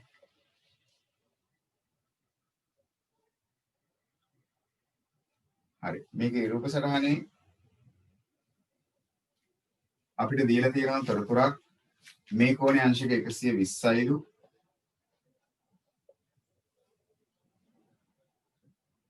ඒත් එකම මේ කෝණේ අංශක 20යිලු මේ කෝණේ අංශක 40යිලු ප්‍රශ්නේ තමයි ABD කෝණයේ අගය ABD කියන්නේ මේ මුළු කෝණය ABD කියන්නේ මේ මුළු කෝණයේ අගය කොච්චරද කියලා අහනවා රේඛා සමාන්තර බව ඉව මුකුත් දීලා නැහැ මේක නිකන් චතුරාශ්‍රයක් ත්‍රිකෝණ දෙකක් තියෙනවා ABC හා BCD කියලා මෙතන අපිට මුලින්ම කියනවා ABD කියන ත්‍රිකෝණේ ABD එහෙම එකක් පේන්න නැහැ අපි අඳගත්තොත් ABD කියලා ත්‍රිකෝණයක් ABD කියන ත්‍රිකෝණයයි BCD කියන ත්‍රිකෝණය මෙන්න මේ ත්‍රිකෝණයයි BCD කියන ත්‍රිකෝණයයි මොකද වෙන්නේ අංග සම වෙනවා හරි අපිට කියන්නේ නැහැ කෝකෝපා හරි අපිට කියන්නේ කෝකෝපා අවස්ථාව වැඩි අපිට වැදගත් නැහැ කොහොමද අංග සම වුනේ කියලා ත්‍රිකෝණ දෙක අංග සම වෙනවලු එහෙනම් ABD එකයි BCD කියන ත්‍රිකෝණයේ අංග සම වෙනවලු එහෙනම් ත්‍රිකෝණය වල අංග සම වෙන එකේ අපේ අරමුණ තේරුම මොකක්ද අංග සම ත්‍රිකෝණ වල අනුරූපාංග මොකද වෙන්නේ අංග සම ත්‍රිකෝණ වල අනුරූපාංග එකිනෙකට සමානයි එහෙමනම් ABD කියන ත්‍රිකෝණයත් BCD කියන ත්‍රිකෝණයත් හොඳට බැලුවොත් BD කියන්නේ පොදු පාදයනේ හරි එතකොට අනිත් පාද වෙන්නේ මෙන්න මෙයයි මෙන්න මෙයයි එතකොට මේ පාද දෙක අනිවාර්යෙන් සමාන වෙනවා ඇති හරි අනුරූපාංග ටික ගලපුවා ඒවා සමාන වෙන්න ඕන කියලා දැන් අපේ ප්‍රශ්නේ තමයි ABD කියන කෝණය මෙන්න මේ මුළු කෝණය මෙන්න මේ කියන මුළු කෝණයේ විශාලත්වය කොච්චරක් වේවිද කියලා කොහොමද දැන් ඒක ගලපගන්නේ ඉතින් අපි දන්නවා ABD කෝණයට සමාන අනිත් පැත්තේ එක්කෙනා කවුද? ABD කෝණයට සමාන ABD ඉන්නේ මේ ත්‍රිකෝණය ඇතුලේනේ. ඒකට සමානව පිටන්න ඕන අනිත් එක්කෙනා වෙන්න ඕනේ. එහෙමනම් අනිවාර්යෙන් BDC වෙන්න ඕනේ. ඇයි? මෙන්න මෙයානේ අනිත් පැත්තෙන් සමාන වෙන්න ඕනේ. හරි. මේ තියෙන රූප සටහනේ හැටියට නම් බැලුම්ට එහෙම වෙන්නේ නැහැ. නමුත් හිතන්නකෝ මේක පිහිටන්නේ මෙන්න මේ කෝණේ පිහිටන්නේ මෙන්න මේ පාදෙට ඉස්සරහනේ. අනිත් ත්‍රිකෝණේ මේ පාදෙට ගැලපෙන පාද වෙන්නේ BC. මෙන්න මෙයා. මෙන්න මෙයයි. මොකද මේ පාද දෙක එක වගේ මේක එක වගේ පොදු පාදේ. එහෙනම් මේක ඉස්සරහා ඉන්න මේ කෝණෙට මේ පාද ඉස්සරහා තියෙන මේ කෝණේ අනිවාර්යයෙන්ම සමාන වෙන්න ඕනේ. එහෙනම් ABD කියන කෝණයට සමාන වෙන්නේ BDC කියන කෝණය. BDC කියන කෝණය. හරි. ABD කියන ත්‍රිකෝණයයි BDC කියන ත්‍රිකෝණයේ අංග සම වීම හේතුවෙන් අපිට හිතා ගන්න පුළුවන් එකම දේ අනිවාර්යයෙන්ම මෙන්න මේ කෝණයයි සමාන විය යුතුයි. හරි. රූප සටහනේ හැටියට නම් සමානයි වගේ පේන්නේ නැහැ. නමුත් මේ රූප සටහන අමතක කරලා ABD හා BCD අංග සම වෙනවයි කියලානේ කියන්නේ. එහෙනම් මේ කෝණයට අනිවාර්යයෙන් මේ කෝණේ සමාන වෙන්න ඕනේ. ඉතින් අපිට බැරිද BDC කෝණය නමුත් BDC කෝණය කීයද කියලා කියන්න. ඒක කියන්න පුළුවන්. කොහොමද BDC කෝණය කියන්නේ? ඉතින් මෙතන 20යි, මෙතන 40යි. එහෙනම් BDC කෝණය ඇවිල්ලා 120යි. ඇයිද? 20යි, අදලගෙන 60යි. 180ක් වෙනවා. මෙතන 120යි. එහෙනම් එතන 120ක් වෙනවා කියන්නේ අනිවාර්යෙන් ABD කෝණෙත් මෙතන කෝණෙත් කීයක් වෙන්න ඕනේද? එම නිසා ABD කෝණෙත් අංශක 120යි. අන්න අංශක 120. ගලප ගන්න පුළුවන් ඒ විදියට එහෙමනම් අංශක 120යි කියලා. ඉසුරු හිතන්නේ මේ රේඛා දෙක සමාන්තරයි. ඒ නිසා මෙතන 120 නම් මෙතන අංශක 60යි කියලා.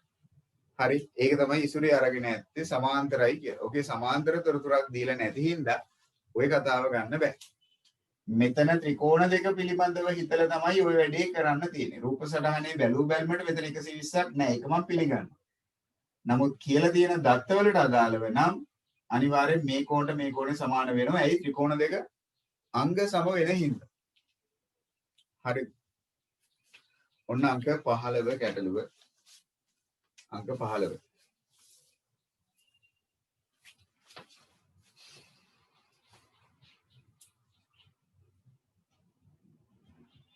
හරි. ඔතනට වෙනකන් අඩුපාඩුව හරි ගස්ස ගන්න.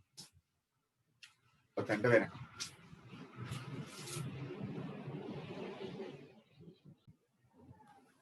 මේ A කියන කෝණයේ විශාලත්වය අයින් කරලා දාගන්න 120යි කියන කාරණේ.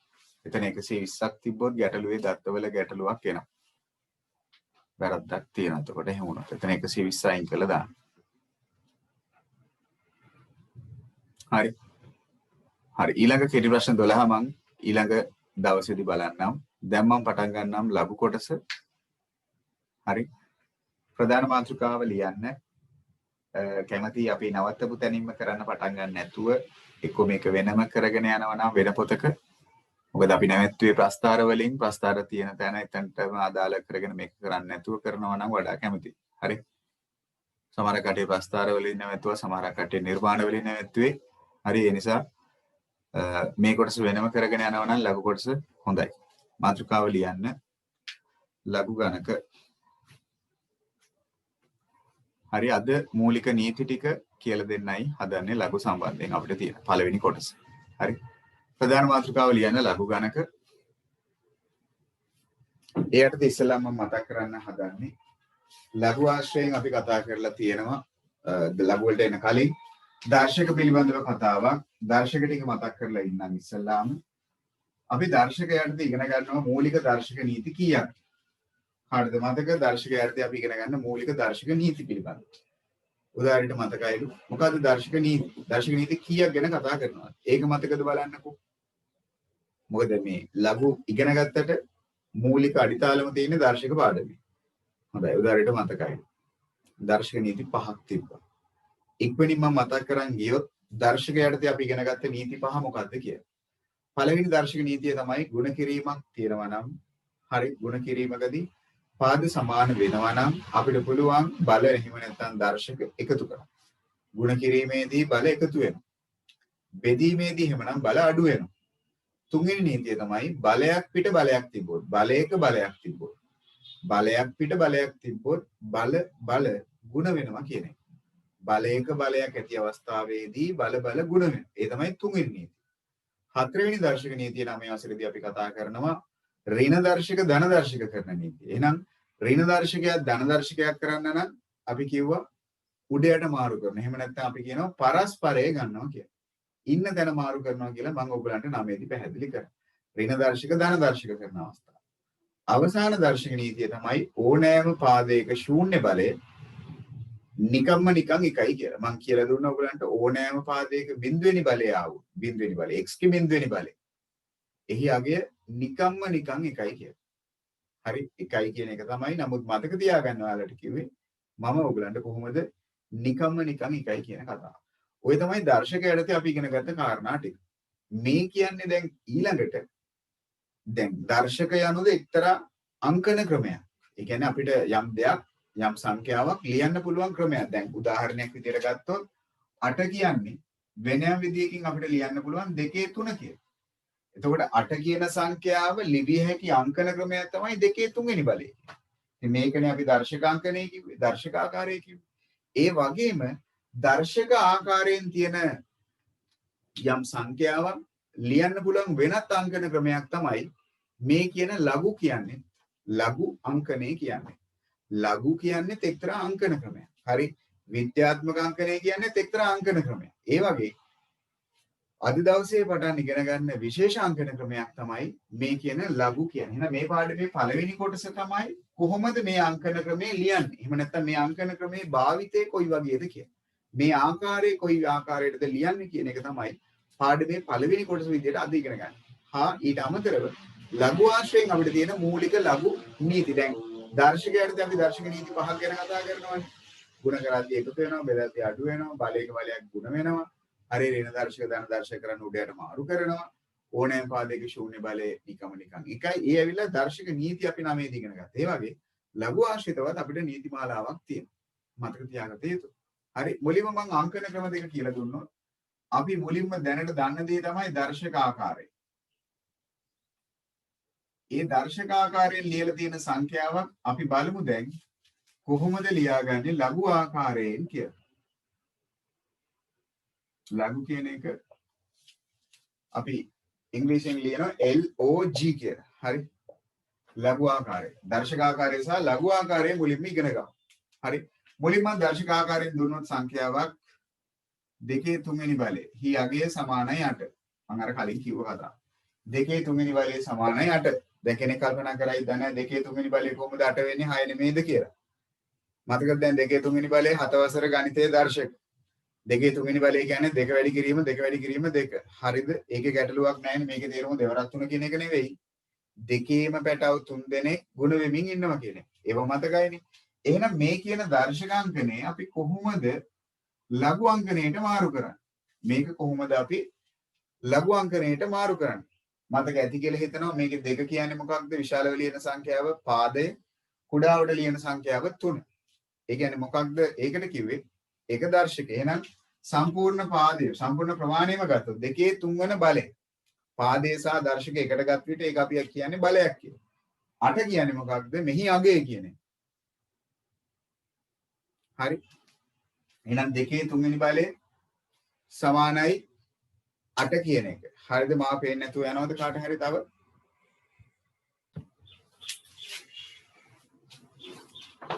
හරි. දැන් අහගෙන ඉන්නකො මොකද ලියන්න එපා අහගෙන ඉන්න. හරි. දර්ශක ආකාරයේ ඉඳලා දැන් මම යන්න හදන්නේ ලඝු ආකාරයෙන් කොහොමද ඔක කියන්නේ කියලා. හරි. ඒතර දැන් දර්ශක ආකාරය තමයි 2/3 බලය සමානයි 8 කියන එක. ඒ අපි ඉගෙන ගත්ත පාදයේ දර්ශකයේ සහ අගය. ඔය කියන අංකනේ අපි ලඝු ආකාරයෙන් ලියනවා නම් මෙන්න මේක ලියවෙනවා මෙන්න මේ විදියට. ලඝු කියන එක මම කිව්වා ප්‍රකාශ කරනවා LOG විදියට. simple letters වලින්. හරි.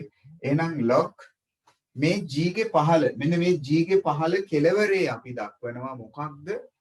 දර්ශක ආකාරයෙන් අපි ලියනකොට අපේ පාදයේ තියෙනවනේ. මේ G ගේ පහළින් දාන්න ඕනේ අන්නේ පාදේ.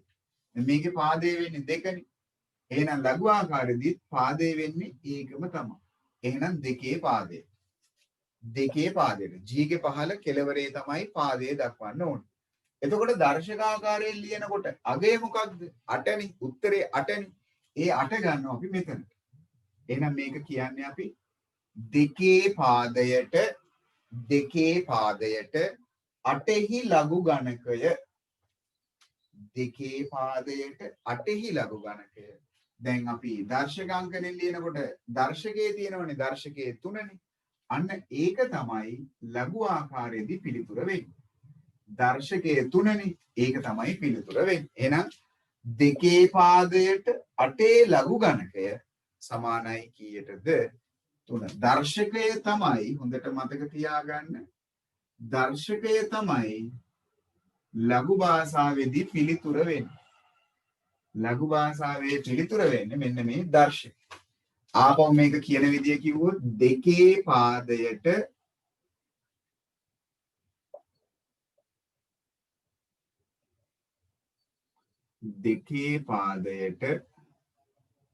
8හි ලඝු ගණකය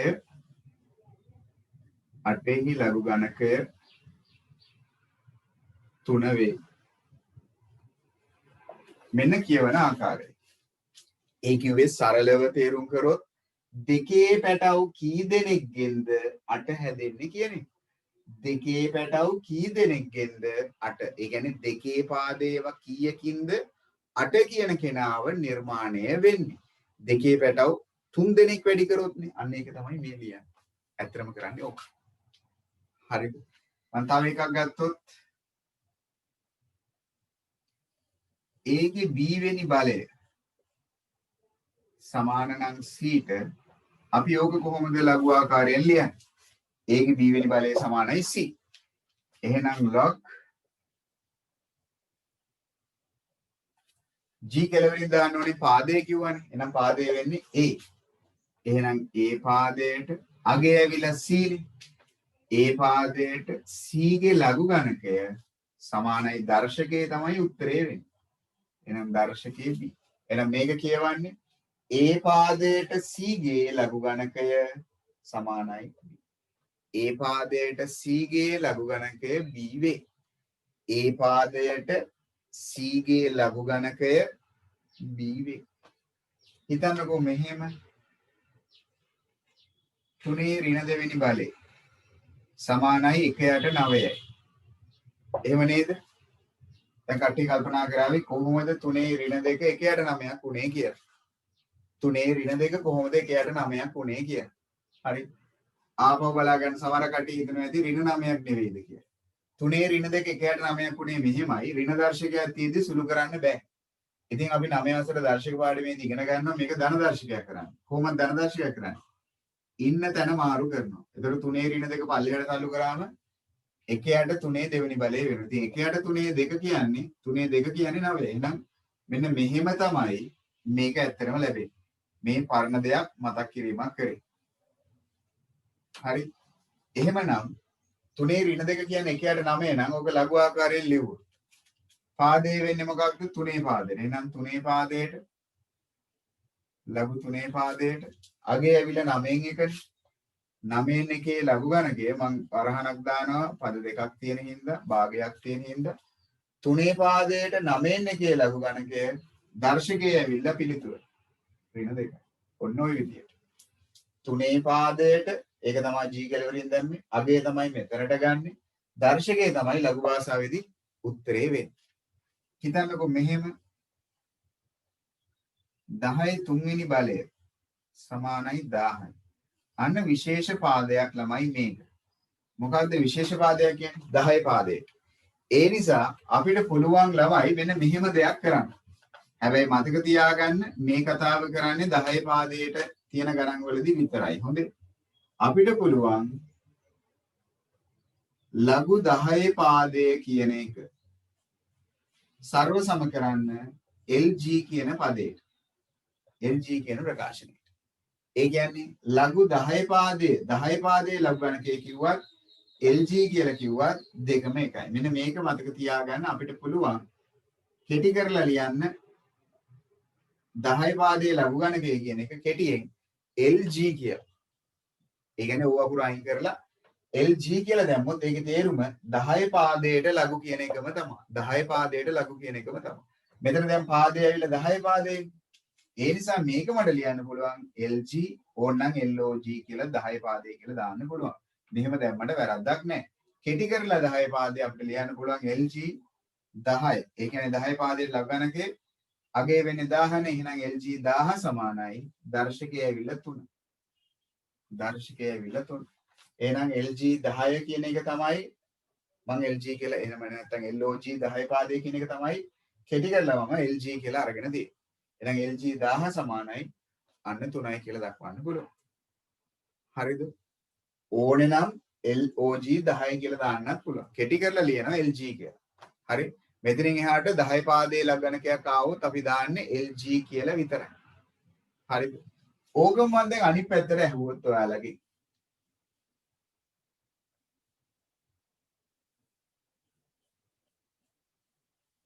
හරි මම දැන් ලඝු අංකණයෙන් දීලා ඒක අනිත් පැත්තට හරවන්න කිව්වා. දර්ශක අංකණයට. එහෙනම් 4 පාදයට 64 ලඝු ගණකයේ සමානයි 3. ඕක අපි දර්ශකාකාරයෙන් කිව්වොත්. පාදයේ වෙන්නේ මොකක්ද? දර්ශකයේ වෙන්නේ මොකක්ද? අගේ වෙන්නේ මොකක්ද? මොකද ඔයගොල්ලෝ හිතන්නේ. 4 පාදයට 64 ලඝු ගණකය 3 වේ. එහෙනම් මේක අපි දර්ශකාකාරයට මාරු කරලා ලියුවොත් මොකක්ද ඒක? අදහසක් දෙන්න පුළුවන්ද කාට හරි? අන්න හරි. පාදය 4. හොඳයි. පාදය 4. එහෙනම් 4 පාදයට G කෙලවරින් තියෙන්නේ පාදේ. ඒක මතක තියාගන්න. එතකොට දර්ශකයේ වෙන්නේ 3. එහෙනම් 4 තුන්වෙනි බලය අගය වෙන්නේ කීයද? 64. ඒක පැහැදිලිනේ ලොකු දෙයක් නෙවෙයි ළමයි මේක චූටි දෙයක්.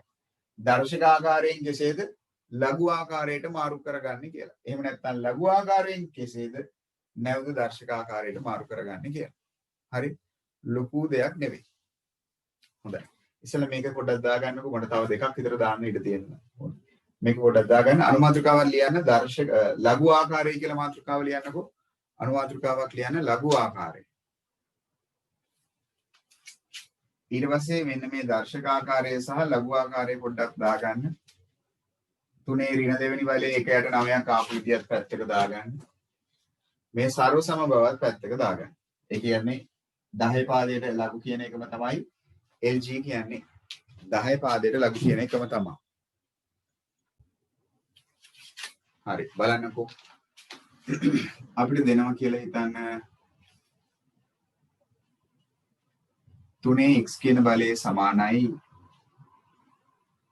5. 3x කියන බලය සමානයි 5. ඔන්න දර්ශකාංකනයක්. ඕක අපි ලඝු අංකණයෙන් ලියනවා නම් ඉස්ලාම් පාදය හඳුනාගත්තොත් පාදය වෙන්නේ මොකද්ද කියලා හිතන්න බලන්න. 3x ගේ බලය සමානයි 5. මොකද පාදය වෙන්නේ? පාදය ඇවිල්ලා ගත්තොත් මේකේ පාදය ඇවිල්ලා මොකක්ද? පාදයේ 3.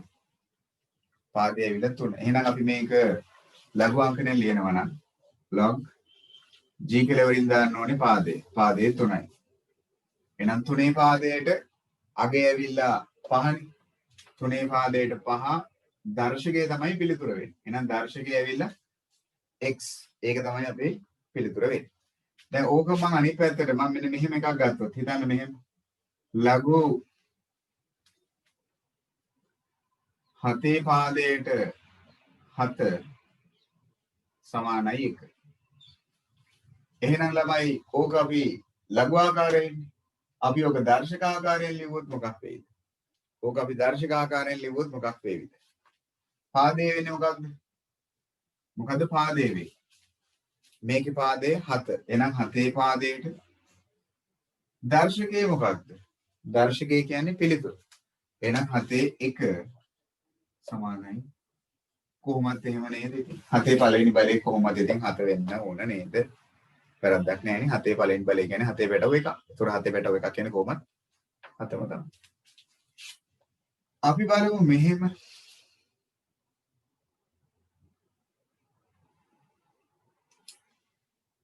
හරි 8 බිඳුවෙනි බලය 8 බිඳුවෙනි බලය කාටද මතක 8 බිඳුවෙනි බලය සමානයි කීයද 8 බිඳුවෙනි බලය සමානයි කීයද 8 බිඳුවෙනි බලය හොඳයි අඳුරට මතකයි හොඳයි ඕනෑම පාදයක බිඳුවෙනි බලය හොඳයි සෙනදී හොඳයි රෝෂිත වැරදි ඕනෑම වම් කිව්වා දර්ශක නීති අංක 5 හරි විරුලි හරියට මතකයි හොඳයි නිකන් මේක සුගීටත් මතකයි 8 බිඳුවෙනි බලයේ අගය නිකන් එකයි.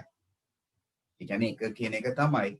හැබැයි මම මතක තියාගන්න කිව්වා ඔයාලට ඒක නිකන් එකයි කියලා. ඇයි ඕනෑම පාදයක ශූන්‍ය බලය. එහෙනම් අපි මේක ලඝු අංකයෙන් ලිව්වොත් log ළමයි පාදේ මොකද පාදේ? g කියලා වලින් දාන්න ඕනේ පාදේ. පාදේ ඇවිල්ලා එහෙමනම් පසින්දු 8. හරි. එහෙනම් 8 පාදයට අගේ වෙන්නේ මොකක්ද? 1. එහෙනම් 8 පාදයට එකෙහි ලග්ගණකය දර්ශකය තමයි පිළිතුර වෙන්නේ. එහෙනම් දර්ශකයේ බිඳුව. එහෙනම් 8 පාදයට එකෙහි ලග්ගණකය කීයක් වෙනවද? අන්න බිඳුව. 8 පාදයට එකේ ලග්ගණකය. එක හැදෙන්නේ 8 පාදේව කීයක් වැඩි වෙලාද? කීයක් අත වැඩි වෙලා නේද? ඒ කියන්නේ බිඳුව. ඒක තමයි බිඳුව කියලා ඇවිල්ලා තියෙන්නේ. අපි හිතුවොත් මෙහෙම 10 පාදයට 0.3 0.1 බිඳුව සමානයි 2. 10 0.3 0.1 බිඳුව කියන දර්ශකේ සමාන වෙනවලු දෙකට. එහෙනම් මේ කියන දර්ශකාංකනේ ලඝු අංකණයෙන් ලියුවා. මොකද ළමයි ලඝු අංකණයෙන් ලියන්නේ. පාදේ මොකද්ද? පාදේ ඇවිල්ලා 10. එතකොට 10 පාදයේ ලග්ගණකයක් ලියද්දි මම කතාවක් කරන්න කිව්වනේ මොකක්ද? LOG කියලා දානවද? අවශ්‍ය නැහැ. මොකද පාදයේ 10යි. එහෙනම් අපි දාන්න ඕනේ මොකක් කියලාද? LG කියලා. ඒ 10 පාදයේනේ. එහෙනම් 10 පාදයට ලඝු අගේ මොකද්ද? අගේ 2. එහෙනම් ලඝු 2 LG 2 දර්ශකය වෙන්නේ 0.3 බිඳුව. හරි නැවතත් කියනවා ලඝු අංකනේ පිළිතුර වෙන්නේ මොකක්ද? දර්ශකය. හරි. මේ දර්ශකය තමයි පිළිතුර වෙන්නේ. මම අනිත් පැත්තට දුන්නොත් එහෙමනම් LG 5 සමානයි 0.699 බිඳුව. ඔන්න ඔහොම දුන්නොත් අපිට අපි දැන් ඕක කොහොමද ලඝු ආකාරයෙන් දර්ශක ආකාරයට අරන් එන්නේ කියලා පොඩ්ඩක් හිතන්නකෝ. LG 5 පාදේ වෙන්නේ මොකක්ද? LG කියලා තිබ්බොත් පාදේ කියන්නේ මොකක්ද උතනදී? කීයේ පාදේ කියන එකද? LG 5. ඒතර මෙතන පාදේ වෙන්නේ මොකක්ද? ඔව් පාදේ වෙන්නේ LG නේ තියෙන්නේ. හරි. එහෙනම් 10. එහෙනම් පාදේ වෙන්නේ 10. එහෙනම් 10 පාදයට ළමයි දර්ශකය වෙන්නේ මොකද්ද? දර්ශකය. ළමයි දර්ශකය වෙන්නේ මොකද්ද? දර්ශකය ඇවිල්ලා මේ පහද. ඔව්ද? දර්ශකය ඇවිල්ලා මොකක්ද? 10 පාදයට දර්ශකේ අන්න හරි. එහෙනම් දර්ශකය වෙන්නේ අපේ ලඝු භාෂාවේදී පිළිතුර. ඒ කිව්වේ 0.699යි බිංදුව. ඒක තමයි අපේ දර්ශකය. එහෙනම් 10 පාදයට 0.699යි බිංදුව සමානයි. අගය කියන්නේ මෙන්න 5. ඔන්න දැන් අපිට පුළුවන් කමක් තියෙන්න ඕනේ දර්ශකාංකණයක සිට ලඝු අංකණයකට හරව ගන්න. දර්ශකාංකණයක සිට ලඝු අංකණයකට හරව ගන්න. ඔන්න තවත් කතා ටිකක් මම කිව්වා. ටක් ගාලා මේකත් දාගමු. තව දුරටත් දර්ශකාංකණයේ ලඝු අංකණයේ මාරු කිරීමක් අවුලක් නැතුව කරගන්න පුළුවන් වෙන්න ඕනේ. හරි. ටක් ගාලා. හරි. මේ ටික ඔයාලා පුරවන්න බලන්න එහෙනම්.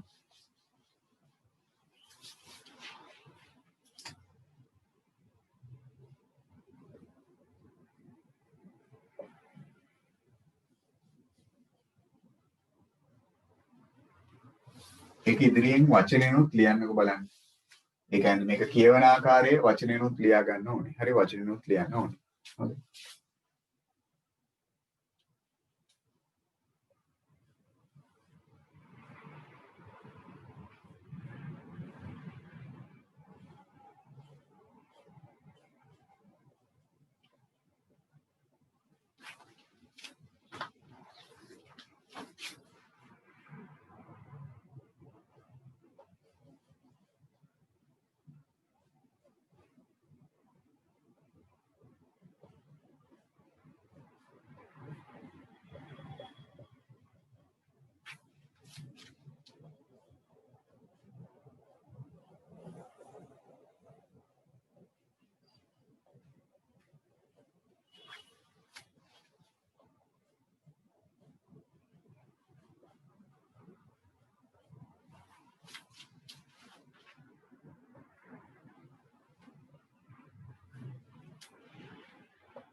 හරි. ටක් ගාලා බලමු.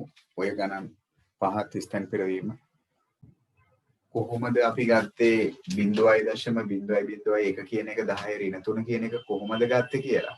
ඉස්සෙල්ලාම මේක ධන දර්ශකයක් කරන්න එකයට 10 3ක් වෙනවා. 10 තුන්වෙනි බලය කියන්නේ 10 වරක් 10 වරක් 10 ඒ කියන්නේ 1000යි. එහෙනම් 1000න් එකක් කියන්නේ අපි ඒක දශම බවට හැරෙව්වොත් 0.0.01 අවශ්‍ය නම් කෙනෙක්ට ඒකක් දාගන්න පුළුවන්. කොහොමද මේක 10 ඍණ 3 මේ උත්තරය ආවේ කියලා. හරි. එක්කෙනයි තාම ඉවර වෙලා තියෙන්නේ. ටක් ගාලා බලමු. හරි. පළවෙනි එක 5 තුන්වෙනි බලය සමානයි 125යි දර්ශකාංකනේ. ඕක ලඝු භාෂාවට ගියොත් හරි. බලන්නකෝ මෙහෙමද කියලා. log පාදේ තියෙනවනේ g 15 පාදේ 5 එහෙනම් ලඝු 5.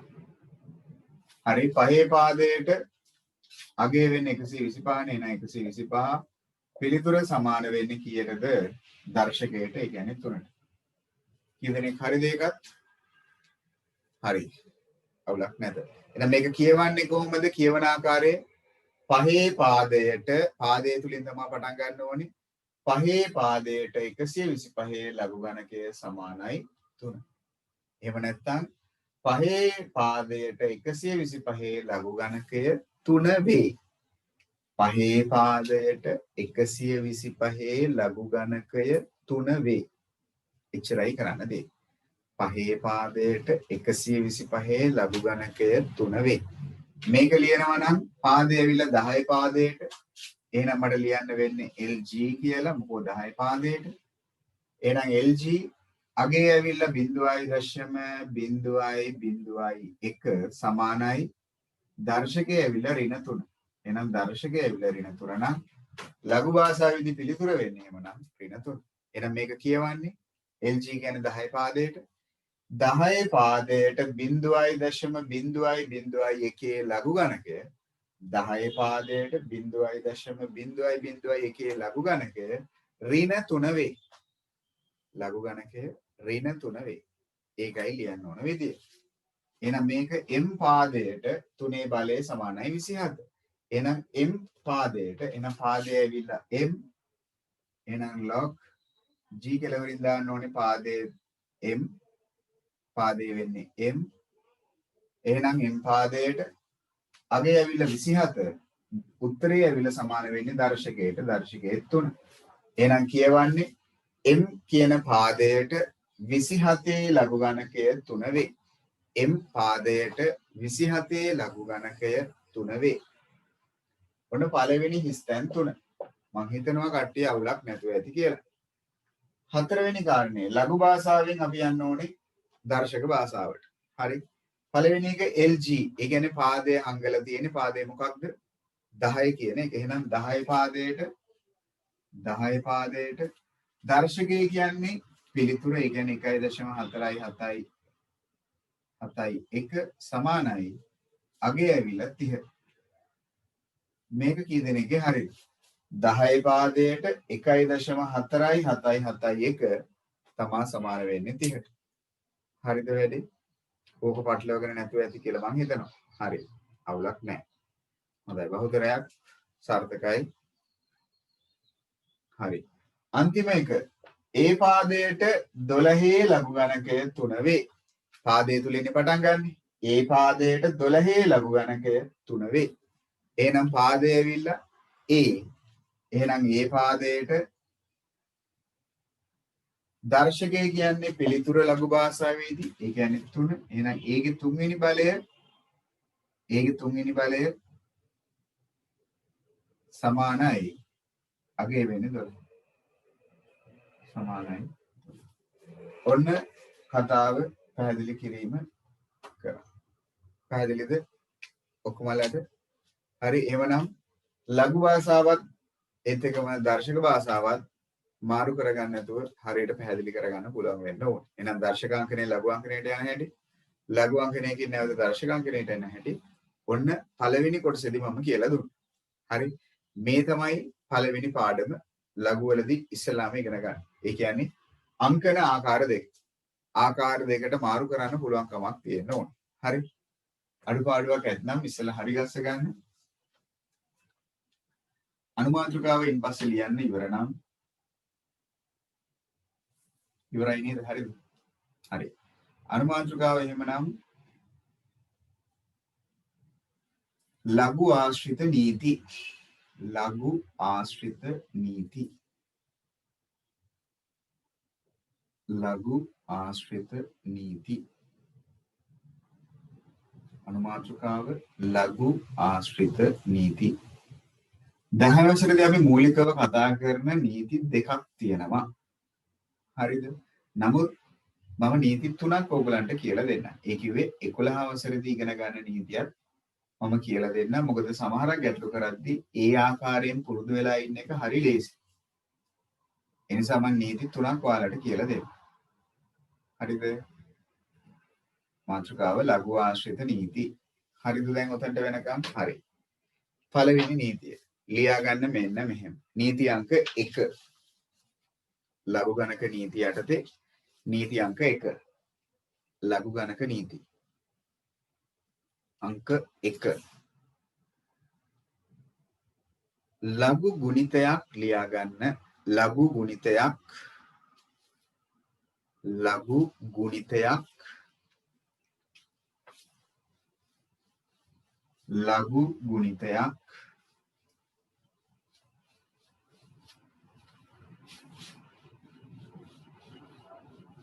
ලඝු ගුණිතයක්.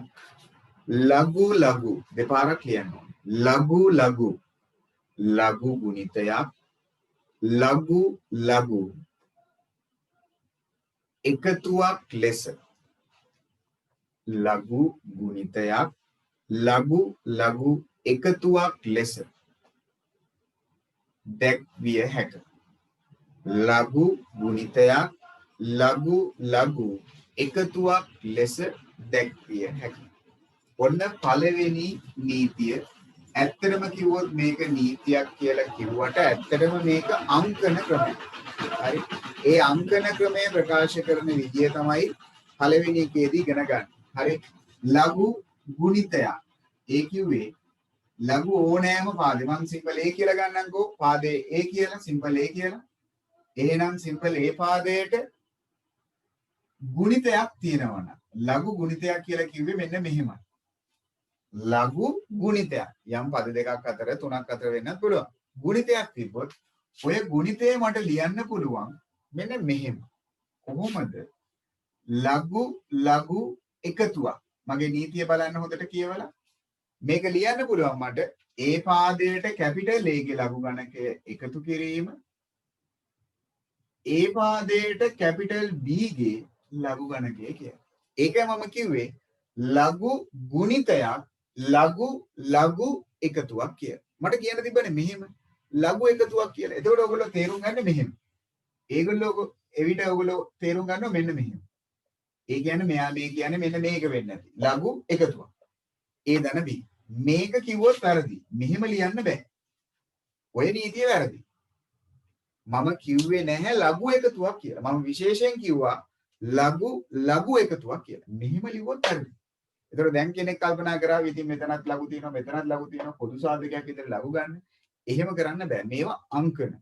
මේකේ තේරුම මේ ලඝු සහ ඒ අතර වැඩි කිරීමක් තියෙනවා. එහෙම නෙවෙයි. මේ පදේම තනි පදයක්. මේ ඔක්කොම එකට. මේ ඔක්කොම එකට තියෙන්නේ. ඒ පාදයට B ගේ ලඝු ගන්නක. එහෙම නැතුව මෙතන මේ වැඩි කිරීමක් තියෙනවා. එහෙම නැහැ. එහෙම ගන්න බෑ. මුළු පදේම එකක්. තනි පදයක් මෙතන තියෙනවා. එහෙනම් පළවෙනි අංකණය තමයි ගුණිතයක් ලියන්න පුළුවන් ලඝු ලඝු එකතුවක් විදියට. එතකොට ඕකෙම අනිත් පැත්තකුත් තියෙනවා. ඒ කියන්නේ අපිට ඕනේ නම් මේ කිව්ව කතාවම විලෝමයක් විදියට ගන්නත් පුළුවන්. විලෝමය මොකක්ද? ලඝු ලඝු එකතුව අපිට ලියන්න පුළුවනි කොහොමද? ලඝු ගුණිතයක් විදියට. ගුණිතයක් ලියන්න පුළුවන් නම් ලඝු ලඝු එකතුවක් විදියට. ලඝු ලඝු එකතුවක් ලියන්න පුළුවන් මොකක් විදියටද? ලඝු ගුණිතයක් විදියට. පැහැදිලිද? මෙන්න පළවෙනි අංකණය. පළවෙනි අංකණය. ඒක තමයි අපේ පළවෙනි නීතිය වෙන්නේ. ටක් ගාලා දාගන්න හරියට පැහැදිලිව බොරු ලියා ගන්න නැතුව. නැවතත් කියනවා බොරු ලියා ගන්න නැතුව. මෙහෙම ලියන්න බෑ. මෙහෙම ලිව්වොත් වැරදි. ඕන පැත්තක දාගන්න මෙහෙම ලියන්න බෑ. ඒක වැරදි. ලඝු එකතුවක් නෙවෙයි.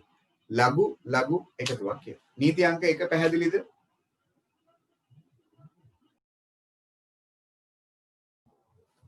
හරි. පැහැදිලිද කට්ටියට? ඔන්න පළවෙනි අංකන ක්‍රමය. හරිද? ඉදිරියට යමුද?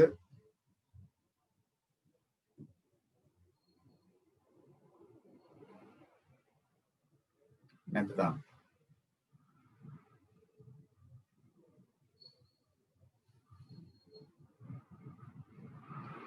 ලඝු නීති අංක 1. හරි. නීති අංක 2. දැන් ඔය කිව්ව කතාවම චූටි වෙනසක් ඔන්න නීති අංක 2 වෙනවා. ලියාගමු නීති අංක 2. පළවෙනි නීතිය උනේ ලඝු ගුණිතයක් ලඝු ලඝු එකතුවක් විදිහට දක්වන්න පුළුවන් කියන එක. අංක 2. දෙවෙනි නීතිය. ඒ අංකණයමයි චූටි වෙනසක් තියෙන්නේ. ලඝු බෙදීමක් ලියමු. ලඝු බෙදීමක් ලඝු බෙදීමක් ලඝු බෙදීමක් ලඝු බෙදීමක් ලඝු ලඝු ලඝු ලඝු අඩු කිරීමක් ලෙස ලඝු බෙදීමක් ලඝු ලඝු අඩු කිරීමක් ලෙස ලඝු ලඝු අඩු කිරීමක් ලෙස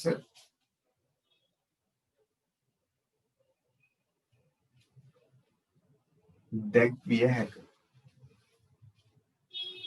ලඝු බෙදීමක් ලඝු ලඝු අඩු කිරීමක් ලෙස දැක්විය හැක. ලඝු බෙදීමක් ලඝු ලඝු අඩු කිරීමක් ලෙස දැක්විය හැක. හරි. ඉස්සෙල්ලා කිව්වේ ගුණිතයක් එකතුවක් විදියට, දැන් බෙදීමක් අඩු කිරීමක් විදියට. හරි. එහෙනම් ඒ කියන්නේ මෙන්න මෙහෙම දෙයක්. ලඝු බෙදීමක්. යම් සංඛ්‍යා අතර සංඛ්‍යා දෙකක් අතර බෙදීමක්. ඒ පාදයට ඒ බෙදීම b ගේ ලඝු ගණකය. බෙදීමක් නෙදී. මේ බෙදීමක් කියන එක ප්‍රකාශ කරන්න පුළුවන් මට මෙන්න මේ විදියට. දැන් මෙතන තියෙන්නේ a කියන පදයේ බෙදීම කැපිටල් b කියන පදේනේ. එහෙනම් මේක ලියන්න පුළුවන්. a පාදයට කැපිටල් a ගේ ලඝු ගණකය අඩු කිරීම a පාදයට කැපිටල් b ගේ ලඝු ගණකය කියලා. ලඝු අඩු කිරීමක් විදියට. නැවතත් මම කලින් කිව්ව කතාවම කියනවා මේක ලියන්න බැහැ මට a අඩු කිරීම b කියලා. හොඳේ. මෙහෙම ලිව්වොත් වැරදි. කොහොම ලියන්න බෑ. ලඝු අඩු කිරීමක් කියලා නිකන් ලියන්න බෑ. අපිට ලියන්න පුළුවන් කොහොමද? ලඝු අඩු කිරීමක් විදියට. හැබැයි දැන් මේක ලියන්නේ මොන අවස්ථාවේදීද? ලඝු බෙදීමක් කියනකොට. එහෙනම් ඔය කිව්ව නීතියම විලෝමයේ තියෙන්නත් පුළුවන්. මොකද්ද විලෝමය? ලඝු අඩු කිරීමක් මට ප්‍රකාශ කරන්න පුළුවනි කොයි ආකාරයෙන්ද? එහෙනම් බෙදීමක් විදියට. ලඝු අඩු කිරීමක් ප්‍රකාශ කරන්න පුළුවනි ලඝු බෙදීමක් විදියට. ඕකම අනිත් පැත්ත තමයි දැන් මම මේ කිව්වේ. බෙදීමක් නම් ලඝු අඩු කිරීමක්, ලඝු අඩු කිරීමක් නම් ඒක නැවත බෙදීමක් විදියට. ඔන්න දෙවෙනි නීතිය. දෙවෙනි අංකණය. ලඝු වලදී අංකන ආකාර ටිකක් තියෙනවා.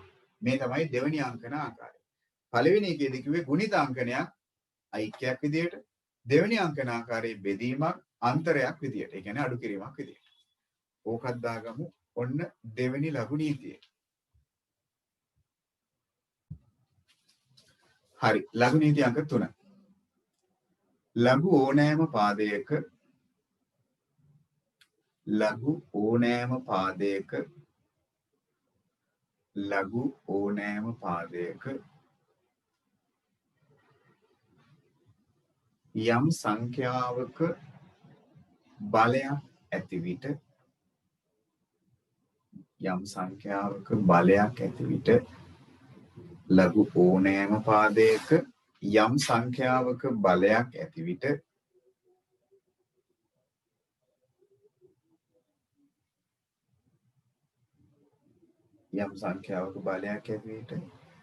එම බලය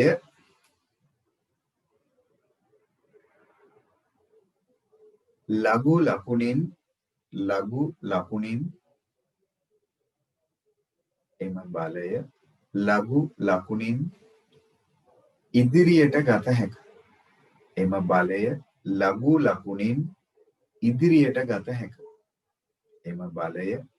ලකුණින් ඉදිරියට ගත හැක. ඔන්න ටිකක් වෙනස් අංකන ක්‍රමයක් මේක. හරි. මොකක්ද බලමුකෝ මේ කියන්නේ? ලඝු නීති අංක 3ේදී. හරි. මම කිව්වේ මොකක්ද? යම් සංඛ්‍යාවක යම් බලයක් තියෙනවා නම් යම් පාදයක යම් බලයක් ඇත්නම් මේ බලය අපිට ලඝු ලකුණෙන් ඉදිරියට ගන්න පුළුවන් කියලා. හිතන්න මෙන්න මෙහෙම. A පාදයට කැපිටල් A ගේ x කියලා බලයක් තියෙනවා. හරි. A පාදයට කැපිටල් A ගේ x කියලා බලයක් තියෙනවා. එහෙමනම් ඔය කියන බලය මට පුළුවනි ළමයි ලඝු ලකුණෙන් ඉස්සරහට ගන්න. ඒ කියන්නේ මේක ලියන්න පුළුවන් මෙන්න මෙහෙම. x වතාවක් ලඝු A පාදයට කැපිටල් A. A පාදයට කැපිටල් A ගේ ලඝු ගණකය කියන්නේ. ඒ කියන්නේ මේ බලය මේ ඉහළ තිබ්බ බලය මට පුළුවනි ඉදිරියට ගේන්න ලඝු ලකුණෙන් ඉස්සරහට. ඒ කියන්නේ එතකොට x වතාවක් A පාදයට කැපිටල් A ගේ ලඝු ගණකය වෙනවා. ඒ වගේම මේකෙම විලෝමයක් තියෙනවා. මොකක්ද? ඉස්සරහට බලයක් ඇවිල්ලා තියෙනවා නම් ඒක නැවත පස්සට ගන්නත් පුළුවන්. ඔය තමයි අපේ තුන්වෙනි ලඝු නීතිය. මේක තමයි තුන්වෙනි ලඝු නීතිය. චුට්ටක් දාගමු. මෙන්න මේ කතාව. මම උදාහරණයක් විදිහට තවදුරටත් පැහැදිලි නැත්තම් කිව්වොත් මෙන්න මේ වගේ. හිතන්න අපිට සංඛ්‍යාවක් තියෙනවා දෙකේ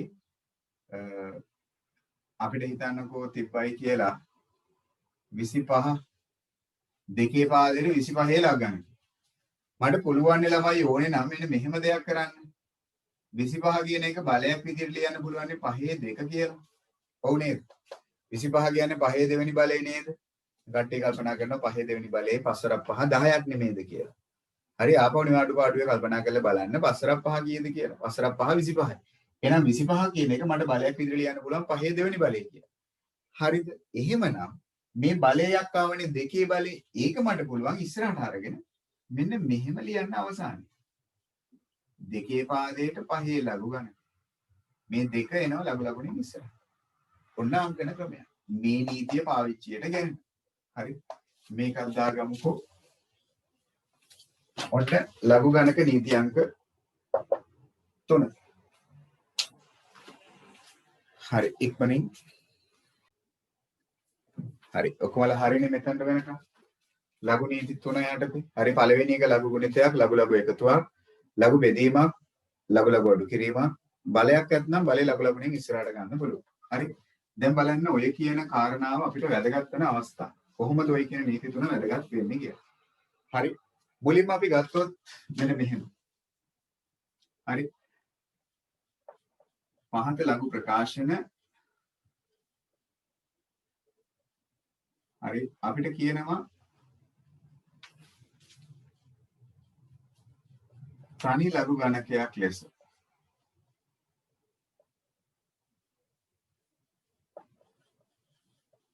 දක්වන්න කියලා. හරි ඔන්න දැන් අපිට අපි ඉගෙන ගත්ත නීතිය වැදගත් වෙන හැටි. හිතන්න අපිට දුන්න කියලා මෙන්න මෙහෙම ලඝු දෙකේ පාදයට 5 ගන්න ලඝු දෙකේ පාදයට 7 ලඝු දෙකේ පාදයට 5 ලඝ ගණකයේ දාන දෙකේ පාදයට 7 ලඝ ගණක. එහෙනම් මෙතන තියෙන්නේ ලඝු එකම පාදයේ ලඝු එකතුවක්. එහෙනම් එකතුවක් මට කොහොමද ලියන්න පුළුවන් කිව්වේ අරගේ විලෝමය දැන්. දැන් මම කිව්වා ගුණිතයක් නම් ලඝු එකතුවක්. එහෙනම් ඒකේ අනිත් පැත්ත මොකද්ද? ලඝු එකතුවක් නම් ඒක ලියන්න පුළුවන් ගුණිතයක් විදිහට. එහෙනම් මේක ලියන්න පුළුවන් අපිට පාද සමානයිනේ. එකතුවක්නේ. එකතුවක් මට ලියන්න පුළුවන් කොයි ආකාරයෙන්ද? ගුණිතයක් විදිහට. ලඝු ගුණිතයක්. ලඝු ගුණිතයක් නෙවෙයි. ලඝු ගුණිතයක්. වචනවල තේරුම හරියටම ගල්පලා ගන්න. මේ තියෙන්නේ ලඝු එකතුවක්. මේ තියෙන්නේ මොකද්ද? ලඝු දෙපාරක් කියලා නෑ. ලඝු ගුණිතයක්. එහෙනම් පසරක් අත පුළුවන් වැඩි කරන්න. අන්න 35. අන්න දෙකද ප්‍රකාශනයේ තනි ලඝු ගණකයක් විදියට ලියුවා. අපි දන්නේ මේක සමානයි කීයද කියන එක දන්නේ නැහැ. අන්න අපි ලඝු ප්‍රකාශනයේ තනි පදයක් විදියට ලියාගත්තා. තව එකක් හිතන්නකෝ මෙහෙම x පාදයට 10 ලඝු ගණකය x පාදයට 15 ලඝු ගණකය. ලඝු ඔන්න අඩු කිරීමක් තියෙනවා. ලඝු ඔන්න අඩු කිරීමක් තියෙනවා. එහෙනම් ලඝු අඩු කිරීමක් කියන්නේ ඒක ලඝු භාෂාවේදී කොහොම ලියන්න පුළුවන්? ලඝු අඩු කිරීමක් තියෙනවා. එහෙනම් ලඝු අඩු කිරීමක් ලඝු භාෂාවේදී කොහොමද ලියන්න පුළුවන් අපිට? ලඝු අඩු කිරීමක් තියෙනවා. එහෙනම් කොයි ආකාරයෙන් ලියන්න පුළුවන්ද මේක? අදහසක් එන්නේ නැද්ද කාටවත්? ලඝු අඩු කිරීමක් තියෙනවා. ඒක ලියන්න පුළුවන් අපිට. ඔව් රශ්මිදු අදහසක් තියෙනවා. ලඝු අඩු කිරීමක් නේ. ඒක අපිට ලියන්න පුළුවන් එහෙමනම් කොයි ආකාරයෙන්ද? අන්න බෙදීමක් විදියට. ලඝු අඩු කිරීමක්. එහෙනම් මේක ලියන්න පුළුවන් ලඝු අඩු කිරීමක්. ලඝු අඩු කිරීමක් ලඝු පාදයේ සමාන වෙන්නත් ඕනේ. හරි? බෙදීමක් විදියට. එහෙනම් 10 බෙදීම 15 මෙන්න මේ විදියට. හරි. ඔන්න තනි ලඝු ගණකයක් වුණා. ඉතින් අපිට මේක තවදුරටත් සරල කරලා තියන්න පුළුවන්. මොකද කැපෙනවා උඩයි යටයි. පසර චක්‍රයෙන් 2යි.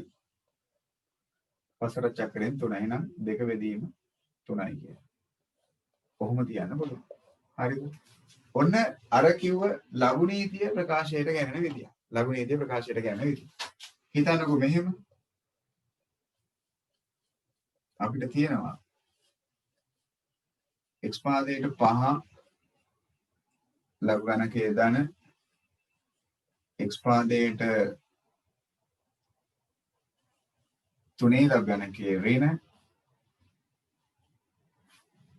හරි ලඝු x පාදයට අපි මෙතන ගමුකෝ 50 කියලා ඍණ x පාදයට 2 ලඝු ගණක ලඝු එකතුවකුත් තියෙනවා ඊට පස්සේ ලඝු අඩු කිරීමකුත් තියෙනවා ලඝු එකතුවකුත් තියෙනවා ඊට පස්සේ ලඝු අඩු කිරීමකුත් තියෙනවා එහෙනම් දැන් අපි හරියට නීතිය බලමු මොකද නීතිය කියලා ලඝු එකතුවක් ඔක්කොම පාද සමානයි. මේ ඔක්කොම x පාදයට තියෙන්නේ. x පාදයට තියෙන්නේ. එහෙනම් මේක ලියන්න පුළුවන් අපිට කොහොමද? ලඝු ලඝු එකතුවක් කියන්නේ ලඝු භාෂාවේදී එකතුව කියන්නේ මොකද්ද? ලඝු භාෂාවේදී ඒක ගුණිතයක්.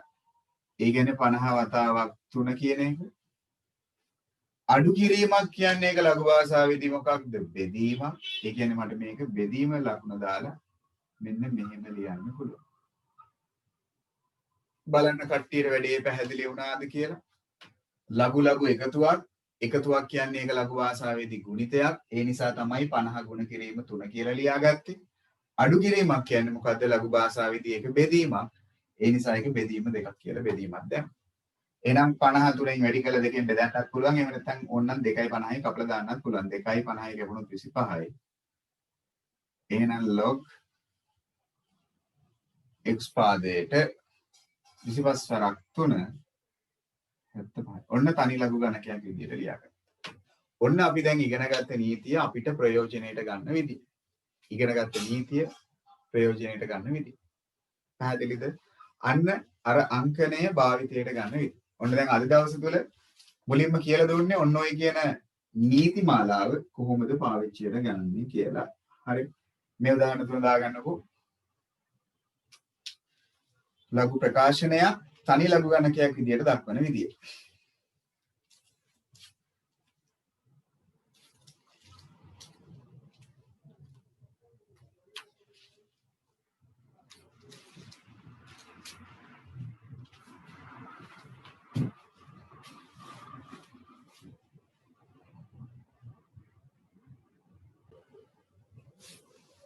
හරි. ඔන්න ආරම්භ කරා ලඝු කොටස. ඒ අර්ථ මුලින්ම අද ඔයගලන්ට කියලා දුන්නා දර්ශක ආශ්‍රිතව තිබ්බ නීති ටික මොනවාද? ඒත් එක්කම ලඝු ආශ්‍රිතව තිබ්බ නීති ටික මොනවාද? හැබැයි ඒ ඔක්කොටම කලින් මම කියලා දුන්නා දර්ශක අංකණය සහ ඒක නැවත ලඝු අංකණයට හරවන්නේ කොහොමද? ලඝු අංකණයක් නැවත දර්ශක අංකණයකට හරවන්නේ කොහොමද? පාඩමේ පළවෙනි වැදගත්ම කොටස අන්න ඒක. අපිට පුළුවන්කමක් තියෙන්න ඕනේ දර්ශක ආකාරයෙන් දුන්නොත් ඒක ලඝු ආකාරයටත් ලඝු ආකාරයෙන් දුන්නොත් ඒක නැවත දර්ශක අංකණයටත් හරව ගන්න. හරි ඒක තමයි පාඩමේ ප්‍රධාන වැදගත්ම කොටස. ඊට පස්සේ මම අන්තිමට කියලා දුන්නා ලඝු ආශ්‍රිතව නීති තුනක්. හරි. මොනවාද ලඝු ආශ්‍රිතව තිබ්බ නීති? ලඝු ගුණිතයක්, ලඝු ලඝු එකතුවක් විදිහට දක්වන්න පුළුවන් ලියන ආකාරයක්, මේක අංකන ක්‍රමයක්. ඒත් එක්කම ලඝු බෙදීමක්, ඒක ලියන්න පුළුවන් ලඝු ලඝු අඩු කිරීමක් විදිහට. ඒත් එක්කම ලඝු බලයක් තියෙනවා නම් ඒ බලය ලඝු ලඝුනේ ඉස්සරහට ගන්න පුළුවන් කියලාත් කතා කරා. ඒ තමයි තුන්වෙනි නීතිය. දැනට තුන්වෙනි නීතිය අපිට බහුලව යෙදෙන්නේ නැහැ. නමුත් ප්‍රධාන නීති දෙක නම් ගොඩක් වැදගත්. හරිද? මෙතනට වෙනකන් අපි මේ පටන් ගත්ත ලඝු පාඩමේ හෝම්වර්ක් එකක් විදිහට ඔයාලා කරන්න ඔයගලගේ ලඝු කොටස අංක 1 මුලින්ම තියෙනවා පුනරීක්ෂණයක් 19 වෙනි පාඩමේ මුලින්ම පළවෙනි පිටු දෙකේදී පුනරීක්ෂණයක් තියෙනවා. ඒ පුනරීක්ෂණය කරන්න. ඊට පස්සේ 19.1 ගැටලු 3ක්ද 4ක්ද කොහෙද තියෙනවා? ඒ ගැටලු 4ක් කරන්න. හරි? මොකද දැන් අචුපතේ හෝම්වර්ක් එක පුනරීක්ෂණ අභ්‍යාසය කරන්න 19. ඊට අමතරව 19.1 ලඝු ආශ්‍රිතව අපි මේ අද කතා කරපු දේවල් ටික තියෙනවා. ඊළඟ දවසේ ලඝු ආශ්‍රිතව තියෙන මේ නීතිමාලාව ඇතුළේ ගණන් ටික හදලා ඉවර වෙලා ලඝු ගණක වගු පොත භාවිතා කරන විදිය කියලා දෙන්න. එදාට ලඝු පොත ළඟ තියාගන්න. අච්චු පොතේ පිටිපස්සේ තියෙන එක නෙවෙයි ලඝු පොතක් කියලා එකක් තියෙනවා. ඒ පොත ළඟ තියාගන්න. අච්චු පොතේ ලඝු පොතක් තියෙන එක හරි. නමුත් තමුන් ගාව තියාගන්න ලඝු පොත කියන්නේ. මොකද විභාගෙට අපි අරන් යන්නේ අච්චු පොත නෙවෙයි. හරි අපි විභාගෙට අරන් යන්නේ ඔය කියන ලඝු පොත. ඒ නිසා ලඝු පොත ඇහැට හුරු කර ගැනීම කරන්නම ඕන. හරිද ඔක්කොමල? අද දවස් තුල මම කිව්ව එකක් 19.1 අභ්‍යාසය කරන්න ඕනේ කියන එක. අනික ඒ අභ්‍යාසයට කලින් තියෙනවා දර්ශක පුනරීක්ෂණයක්. ඒ පුනරීක්ෂණය කරන්නත් ඕන. මොකද මේ පුනරීක්ෂණය ඉතා වැදගත්. ලඝු ටික ඉස්සරහට ගණන් ටික හදාගෙන යනවා. ඒ නිසා දර්ශක පුනරීක්ෂණය මුලින්ම තියෙන්නේ. ඒකයි 19.1. ඉච්චරයි අච්චු පොතේ වැඩ. ඊට අමතරව ටියුට් වල වැඩ විදියට කෙටි ප්‍රශ්න පත්‍රයේ අපි 27න් 15ක් කතා කරා. තව 12ක් තියෙනවා කතා කරන්න. ඒ 12 බලන්න. ඊට පස්සේ ජ්‍යාමිතීය ප්‍රශ්න රචනා ප්‍රශ්න ටික තියෙනවා. ඒ යටතේ පළවෙනි ගණන් 2. හරි පළවෙනි ගණන් 2 සහ ඒක ආපහු පොඩ්ඩක් ඉස්සරහට පෙරලගෙන යද්දී තියෙනවා නිර්මාණ රචනා ප්‍රශ්න කියලා. නිර්මාණ රචනා ප්‍රශ්න යටතේ පළවෙනි ප්‍රශ්න 2. බලන්න ටියුට් එකේ පෙරලගෙන යද්දී හම්බ වෙවි නිර්මාණ රචනා ප්‍රශ්න. ඒකෙත් ප්‍රශ්න දෙකක් කරන්න රචනා ප්‍රශ්න දෙකක්. ඒත් එක්කම ජ්‍යාමිතීය රචනා ප්‍රශ්න දෙකක් කරන්න. පැහැදිලිද දැන් හෝම්වර්ක් එක කරන්න කිව්වොත්? ඔක්කොමලට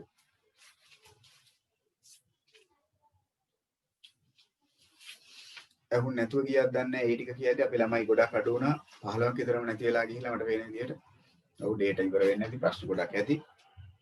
හරිත් දැන් ඔතනට වෙනකන් දැන් මේ ඉන්න කට්ටියට ඇහුණාද? කරන්න කිව්ව වැඩ ටික. අචුපතේ වැඩ දෙකක් දුන්නා. හරි ටියුට් එකෙත් වැඩ දෙකක් දුන්නා. නිර්මාණය යටතේ රචනා ප්‍රශ්න දෙකක් කරන්න. සාධනය යටතේ රචනා ප්‍රශ්න දෙකක් කරන්න. හරි. එහෙනම් මම අදට වැඩේ නවත්තන්නම්. ස්තුතියි අහන් හිටියට උදේ ඉඳලා මේ වෙනකන්. හරි. එහෙමනම් පරිස්සමෙන් ඉන්න ගෙවල් වලට වෙලා වැඩ ටික කරන්න. හරි. උත්සාහ නැහැ ඔක්කොමලට.